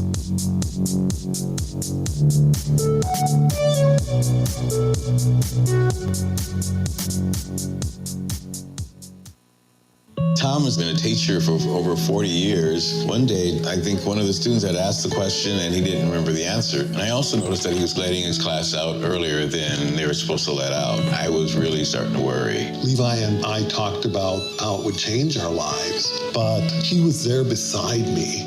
When something feels different, it could be Alzheimer's. Now is the time to talk. Visit alz.org/ourstories to learn more. A message from the Alzheimer's Association and the Ad Council. The Village Tavern's been a beloved local landmark in Hubbard, Ohio for nearly a century, and now it's better than ever. Recently renovated and still serving up the same warm hospitality, the Village Tavern is your go-to spot for great food, cold drinks, and a laid-back atmosphere. Whether you're stopping in for dinner, catching up with friends, or just looking to relax, you'll enjoy a full menu of American favorites, rotating drink specials, and friendly service that makes every visit memorable. Be sure to visit the Village Tavern at 746 North Main Street in Hubbard, right next to Repair That Glass. To learn more, go to villagetavern3.com. Are you tired of switching apps just to catch your favorite shows and live events? Say hello to the iMedia1 Network app, your one-stop destination for streaming and everything that matters. From national sports to exclusive local content, Western Reserve Radio, Western Reserve Radio 2, and City View Sportscast are now all in one place, anytime, anywhere. Download the free iMedia1 Network app on iOS and Android and unlock the future of sports audio in the palm of your hand. The iMedia1 Network, your sports app in the Valley. What do basketball, choir, drama club, and marching band all have in common? They're all high school activities that offer learning opportunities not necessarily found in the classroom. They take up just a fraction of a typical Ohio high school's budget, and they go a long way to giving young people the tools they need to thrive. High school activities, they're more than extracurricular. They're extra important, too. This message presented by the Ohio High School Athletic Association and the Ohio Interscholastic Athletic Administrators Association.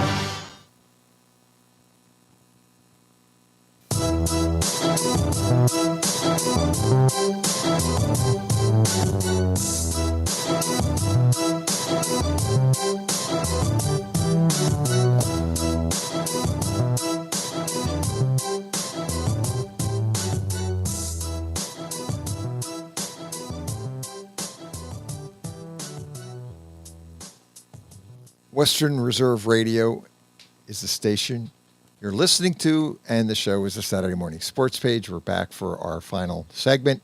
Yep. Doing our NFL picks. Dave Clark did good last week, and I did not. Dave was 9-5. I was 5-9. I'm the bullpen pitcher with the 5.0 ERA warming up in the bullpen. 5-9 record there last week. Getting shelled. Ravens at the Vikings. We're both taking Vikings. Yeah. And we're getting 4 and a hook at home against the Ravens. Big game. This is a must watch. This is a 1 o'clock game on Fox. Where's that game at? At Minnesota. Yeah. Yeah, this is at Minnesota home. I just at the Dome, and I just like Minnesota at home. And granted, somebody said, well, they're due to come down from the big win at Detroit last week, 27-24. The Ravens played a team, the Dolphins, Thursday night, so they've been out. They've been rested more, since Thursday, longer rest. But to me, the Ravens they beat the team Miami that it looks like they're dead in the water, sort of to speak. Yeah, I can't gauge. I don't know what you gauge from that. Yeah, it's hard. Let's go to the MetLife Stadium in East Rutherford, New Jersey. Our next game, it's going to be 62 degrees and rain. The Browns are at the Jets, and this is going to be a brutal watch. Maybe Shador will get in and play. Who knows? The Jets are 1-7. 1-7, the Jets. They were bye last week, and so were the Browns. So both teams are coming off the byes. Mm-hmm. The Browns last played the Patriots and got absolutely boat raced 32-13, never in that game. And then the Bengals, this is the game that the last time the Jets played, they beat the Bengals 39-38. So you've got two teams, one coming off the loss, one coming off the win, but both had bye weeks. Right. And the Jets are actually getting 2.5 points at home versus the Cleveland Browns, who'll be Dylan Gabriel. We're still waiting for Shador to get in there and play. Who knows what Cleveland's doing? They did fire Paul DePotesta, their guy out in California. Yeah, I think he should have been fired. Yeah, I don't know how he lasted. Right. He's not even in the he's not even in the area. I don't know how he stayed as long as he did. He's going to baseball. He's going to Colorado Rockies, the worst team in baseball. He's going there. Well, good. Maybe he can get that team turned around because he didn't do anything with the Browns. He sure didn't. But we got the Browns are at the Jets, 1 o'clock, 62. That won't be the issue. The only question is it looks like some rain going on. And it's going to probably be an ugly game because these teams are not very good. I'm gonna take the Jets. Man. Yeah, I don't. It's hard. I'm just gonna take the points. I don't know. Yeah, I don't know what to do here. The Browns, lay 2 and a hook. That could be a field goal. Just to be on the other end, and I'll just go Browns because I have absolutely no idea. Maybe the Browns. I think the Browns.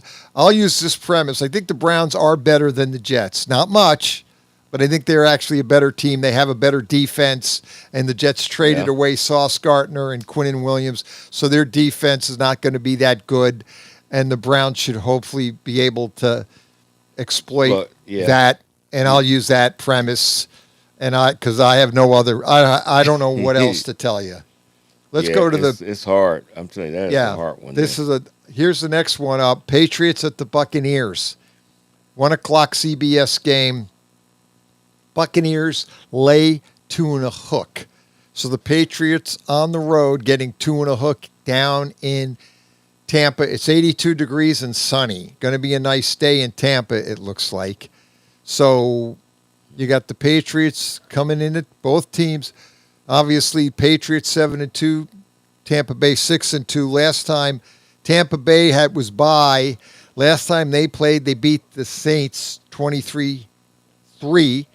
And the Falcons had that big win last week over the Falcons, 24-23. Mm-hmm. So this could be a field goal type of game, and this is, to me, a coin flip game because I don't know. Do you bet against Vrabel or do the Tampa Bay's?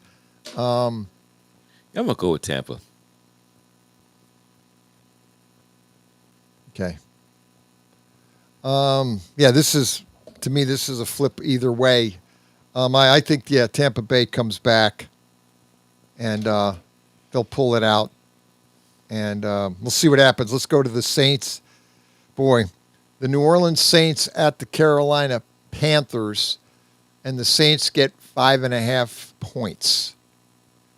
I guess the question is, Tampa Bay won last week. They beat the Green Bay Packers, surprising everybody 16-13, and the Saints got pretty much handled 34-10 by the Rams, and really not in the game. I guess it was close for a bit, but again, I think you really look at the Saints. The only question is, can they keep this close with the Panthers? And I mean, the Panthers are a funny team. They're 5-4.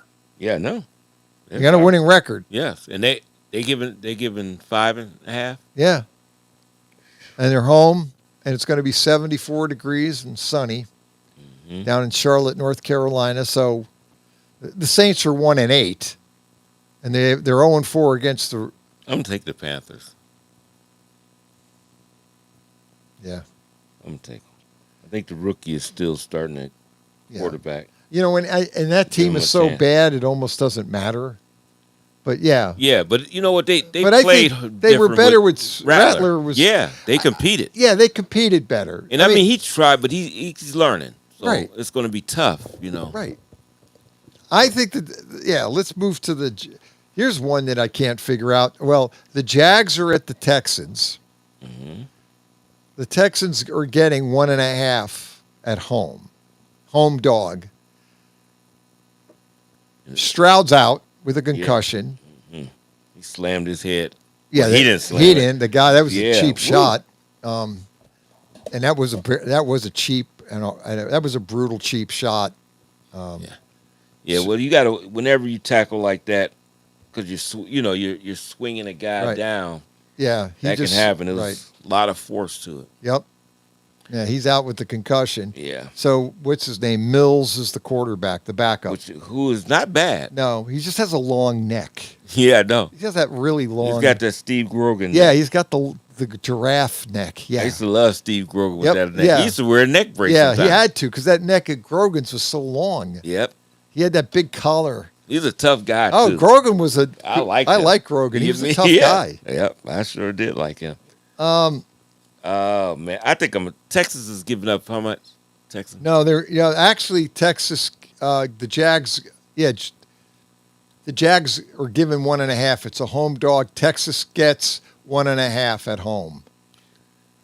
Well, I have to go with the Jags. I mean, with the backup quarterback, I know. I don't know. But the way I'm almost to the point where I might change all these and go the other way just to see how I would do. Yeah, see, Davis Mills has done well. Davis Mills is a good player. That's why I think.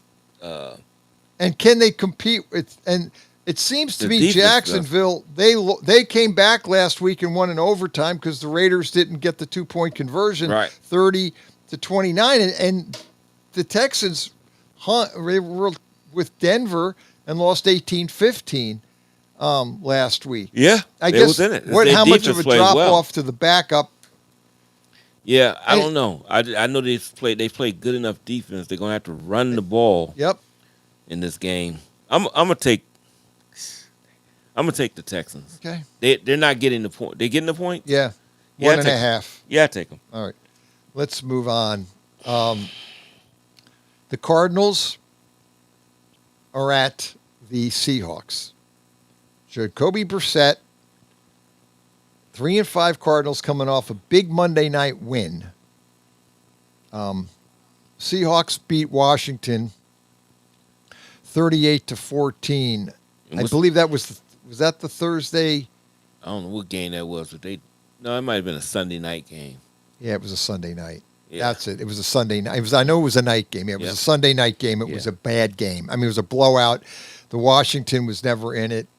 6.5 points. So Seattle's laying 6.5 to the Jacoby Brissett. Cardinals are getting 6.5 points in Seattle. I guess the only, and it's supposed to be 59 degrees and sun. So it doesn't look like the weather's going to be, because that could be a strange place to play Seattle this time of year. You get the wind and rain and get kind of strange weather, but it looks like it's going to be a good day to play. Seattle is giving them 5.5, 6.5. 6.5. It's going to be 6 and a hook. The Cards get 6 and a hook on the road. They've been playing well. But they've been playing good. Defense looks really good. They really shut Dallas down. The only thing sometimes is a team that wins Monday night, they have to go back on. Well, they were in Dallas and they go out to Seattle. They're in Arizona, but a lot of travel. Yeah. The Monday that Monday night win, they have a tendency to be like off the following week. Yeah, I'm gonna take Seattle though. They've been playing very good. I'll take the Seahawks. Although I'll tell you what, Jacoby Brissett, I'm almost tempted to take the Cardinals because I mean they look good. You know what? I don't want to talk myself into this, but the way I've been doing this year. But here's the thing with the Cardinals, that they don't get a lot of respect. But here are their losses. They lost 16-15 to San Francisco, 23-20 to Seattle, 22-21 to Tennessee, 31-27 with Indy, and they lost to Green Bay 27-23. They're all of them. All those single games, digits. single digits. You know what?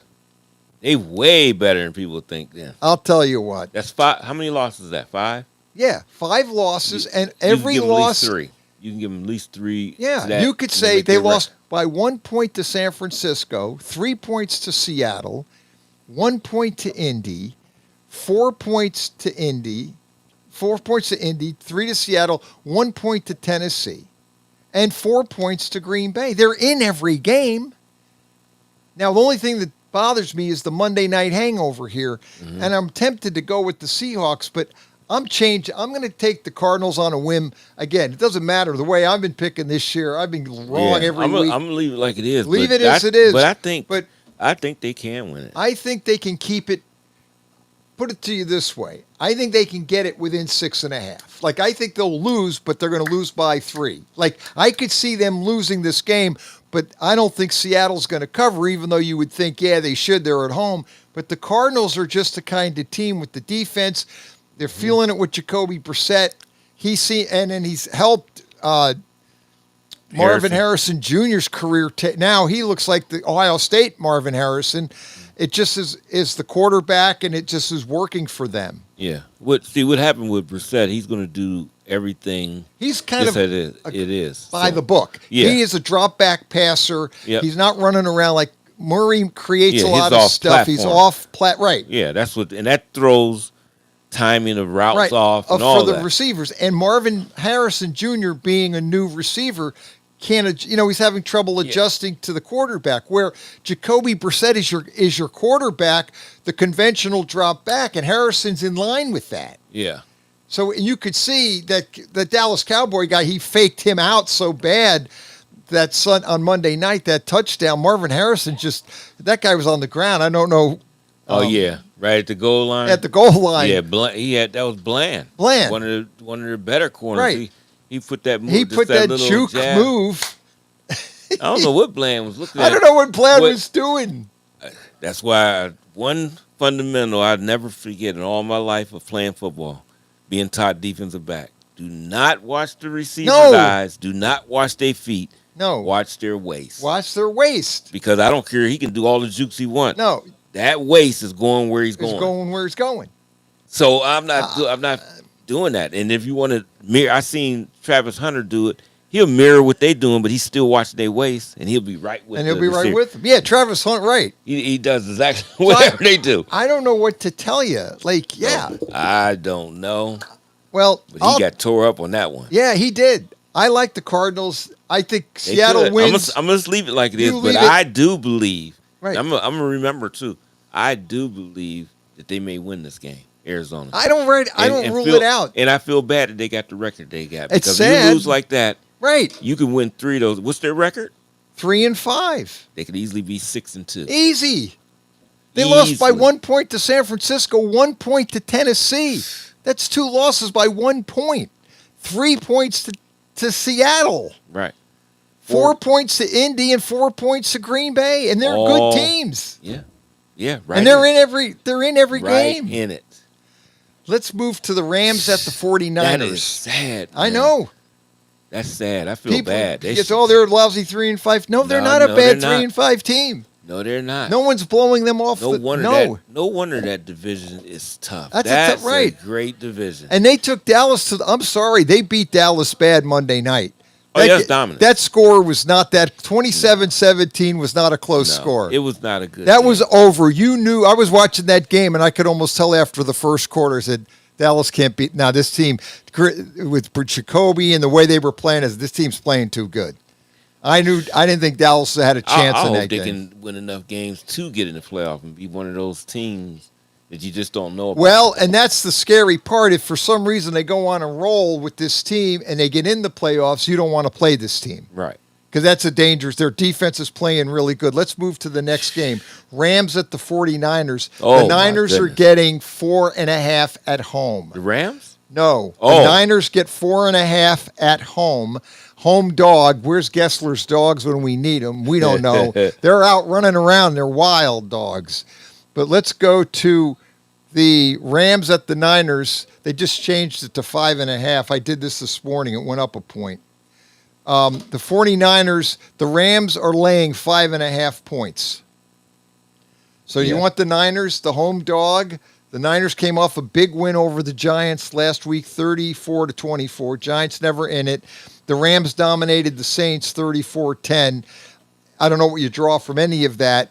I guess the only question is the Niners beat them in L.A. Thursday night. We saw that game. We picked that wrong. That was the Rams not showing up on a Thursday night home game. Another Thursday night. Another Thursday night game. We can never figure those out. But now they're in. I guess the question is going to be, can the Rams cover? I mean, because it's 5.5 points. And they're in Santa Clara, right? And they're in Santa Clara playing this one. 4:25 on Fox. Wow. I'll take the 49ers and points. How many points they get? 5.5. I think they can Rams keep it. Put up points, but I think just because of the rivalry, they know how to keep this game good. And the Niners historically play them well during the year. I'm just saying that they hang with them. I'm gonna go San Fran too. It's a tough one, but I'm gonna go that. Let's go to the Lions at Washington. Now, the Washington Commanders, we call them the football team. The Lions are laying 7.5. So the Commanders with Marcus Mariota, one of the better backups in the league. Yep, 7.5. The Commanders had nothing against the Seahawks on Sunday night. They played horrendous, 38-14, and the Lions lost to the Minnesota Vikings last week, 27-24. I know we mentioned it, and I was shocked. This is the Lions and the at Washington, and Washington's getting 7 and a hook. I don't know where you go. I mean, I would think the Lions would bounce back under Dan Campbell. How much can they? Are they going to bounce back, or are they going to play to the level of the opponent? And the Commanders are going to hang in there, and the Lions won't cover. There's your question. Yeah. Can the Lions cover the 7 and hook? It's because you got the hook here. Yeah. And you said 7 and a hook, huh? Yes, 7 and a hook. Oh man! I'll tell you, I will. That's a hard. This is a tough one. Yeah, I tell you what, I will take the Lions to bounce back and win big, and to cover. 8.5. Huh? 7.5. 7. Oh, that's right. 7 in the hook. So I'm seeing 7 and 9. I'll take the Lions. It bothers me because that hook in Washington, though. But their offense is going to be more explosive. No McLaurin. I know they don't have him playing. No. Yeah, this almost make you. Detroit's got to. That's what I'm saying. I mean, put it together. Detroit's got to play it a lot better. I'm gonna take them too. They have to. Let's go to the Sunday nighter. The Steelers are at the L.A. We still call them the San Diego Chargers. And actually, the Steelers are getting 2 and a hook. Now, you know that stadium will be absolutely chock full of Steeler fans.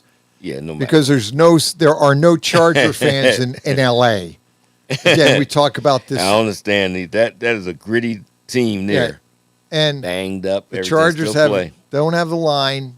They got the two tackles out. They got the backup playing. Both tackles are out, so you have the backup lineman playing. Mm-hmm. The Steelers look good Sunday against the Colts. Broke it down. The defense just basically adjusted to just go the hell out there and play and stop getting caught up with minutia. Yeah. And, and then obviously it make you play free when you don't have to think. Yeah, and that's what it is. I mean, they look like the old Steelers against and they caused the turnovers. A lot of them, as punching much the as ball out. Daniel Jones, I was down, but you're right. I mean, they made Daniel Jones look bad because the defense. Yep. Had him way out of sync, but they had the whole team out of sync. How many points are they getting? 2 and a hook. The Steelers get 2 and a hook on the road Sunday night. Oh. The question is going to be the consistency of the Pittsburgh Steelers. It almost makes me want to take the Steelers, but this is very hard because it could go either way. I'm gonna take the Chargers. Okay. I'm gonna try the Chargers. All right. I'll buy what you said. I'll take the Steelers, even though it bothers me. Yeah, because I'm thinking if they play like they did with the tackles missing, and if Herbert had the time. If they shake up Herbert like they did Daniel Jones, it's going to be a long season because Steelers' offense is good. Yeah. So Rodgers will be fine out there.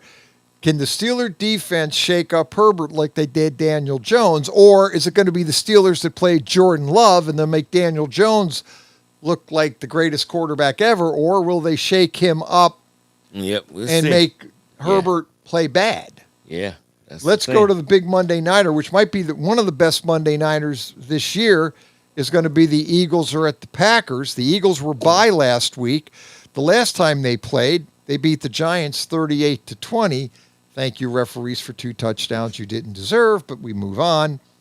And then we've got the Packers at home coming off an embarrassing loss to the Carolina Panthers, 16-13, after you played lights out against the Steelers the week before. Yeah. Only to come home and lose to the Panthers. I didn't understand why they got so comfortable with running the ball with these little. Why not just let Love just blow these guys out? Right. And they did. But they did not. No, they ran the ball. They ran screwing around. Yeah, didn't throw them first down like they did against them. Right. Yeah. And then you all of a sudden, it's getting tough. Now we got to put all this on him. No. And it didn't come. It just never came to fruition. It didn't. No.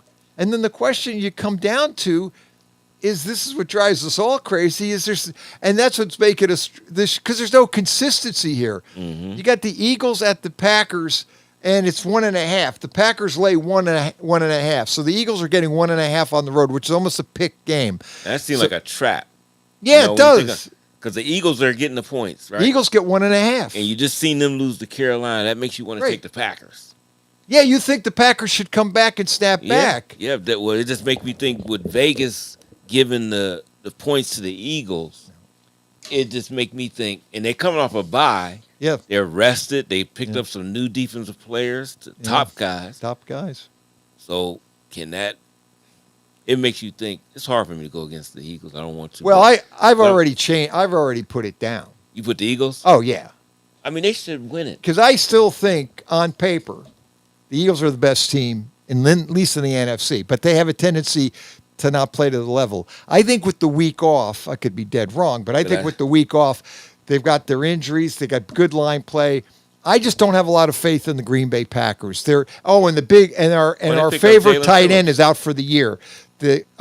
He's out. He blew his ACL, or he's done. Yeah. I like Musgrave. He's good. Yeah, too. Musgrave is good too. The problem I have with the Packers, I just don't trust Jordan Love. I mean, I like Jordan Love, but he's just so inconsistent week in and week out. I don't know if it's the scheme or. Well, I think it took him off the room because I thought against Pittsburgh he played good. He played unbelievable and against I thought when Pittsburgh. you go against Carolina, allow him to be the guy. Yeah, again. just let him roll it back out. Hand off.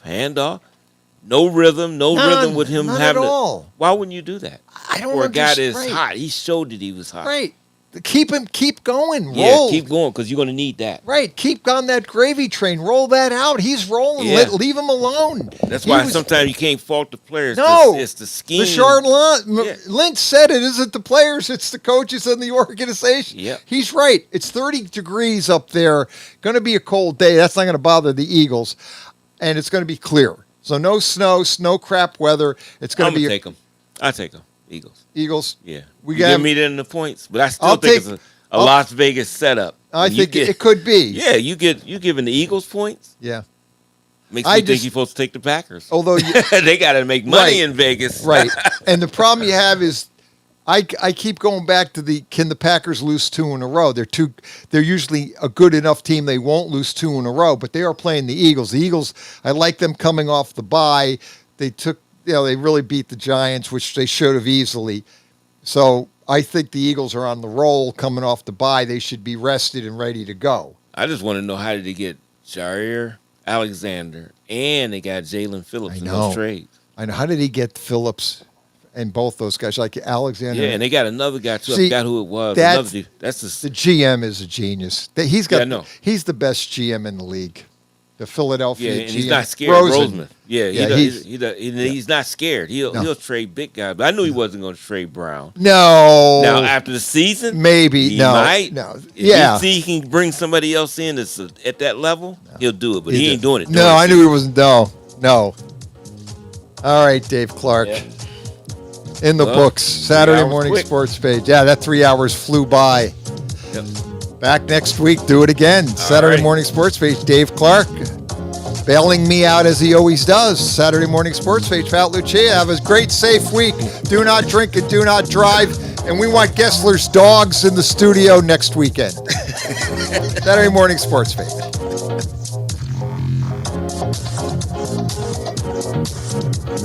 The stations that always keep you in the zone. I love it. It's awesome. Western Reserve Radio, Western Reserve Radio 2, and City View Sportscast, Youngstown, Ohio. It's college football week 11. Welcome on in to Live Bet Saturday VSiN, the sports betting network. He's Ben Stevens. I'm Dustin Sweetelson, and you don't have to go anywhere. We've got you covered in the early window of action as games are about to get started, so we're not going to waste any time. Ben, let's start looking at some of these matchups where this number's been on the move all week in the Big 12, and there's college football playoff implications after we come off the first rankings of the season. Texas Tech opened a 10.5-point favorite, and they're now up to 13.5. Totals drop 53.5 down to 50 and a hook. I'm looking at the VSiN.com betting splits. You can go check them out, become a pro. And the money continues to come in on Tech. 61% of the money on 52% of the bets here at Circa, the sharpest sports book in the country. They can't stop laying it with the Red Raiders. Do you think they're right or do you think they're wrong? I think they're right in the perspective, Dustin, that I expect in a game in Lubbock for the Red Raiders to take advantage and perhaps even win decisively, perhaps by more than one possession. But when you see a top 10 tilt, the first top 10 game for Texas Tech since November of 2008, the first top 10 matchup in the history of BYU football, despite the Cougs being ranked in the top 10 of either the AP or college football playoff poll for 65 weeks now. That's the significance of this game. And yet we are expecting it to be decided now by 2 touchdowns. I think it's the beauty, Dustin, of what we do here on Live Bet Saturday, because the line feels slightly off. I do think the Cougs will be a little bit more competitive in this game than the point spread right now as we get ready for kick in Lubbock is indicating at the moment. And this has kind of been the story for BYU the last 2 years. 2 consecutive starts at least 7-0 or better for the first time in program history. It is what Kalani Sitake has done for this program in Provo. And yet, Dustin, we have seen this BYU team not necessarily be rated like a top 10 team. The odds makers have not loved the Cougars, who are 6-1 outright when booked as an underdog since the start of last year in 2024. Again, I think this game is closer than 2 touchdowns. I do think Texas Tech wins, and maybe even by double digits. but I think we wait for how this game plays out early to try to find some of that live wagering opportunity in Lubbock. Yeah, I'm totally with you. I'm looking for a chance to get in once we get started post-flop. Kalani Sitake, 17-9 against the spread as a road dog, 7-2 when he's a road underdog of 7.5 to 14. On the other side, Joey McGuire's great covering as a home favorite, 14-5 against the spread there. He's also, McGuire, 18-7 to the over at home. That Texas Tech defense, it's top 5 in scoring in the country right now. I still think the over might be the play. But again, let's let them start going at it. We'll figure out in the moment if there's something to do in that game. Let's move ahead to another great game on the early card. We've got Georgia going to Starkville. I think this is a very difficult situation for Kirby Smart's group. They have a lot coming up down the line, right? They've got Texas next week. They've got Georgia Tech, who took them to 8 overtimes to finish the year. I don't think they're the lock for the playoff everyone thinks they are, Ben. They have to take care of business, and you've seen this time and time again. You've been covering college football for a long time. These SEC schools don't always take Mississippi State seriously, and you look at what they've done against the top performers in the league. They have hung with all of them, especially at home in Starkville. What do you make of this matchup where Georgia now laying 9 on the road at Mississippi State? Another line that has just ballooned in favor of a team that was expected to win this game by at least a touchdown. UGA early in the week, when I started my prep on Tuesday, was just a 6.5-point favorite in Stark Vegas against Mississippi State. A team that this year, Dustin, is 5-1 against the number when booked as an underdog. Even last year, a 3-win team in year number 1 in Starkville under head man Jeff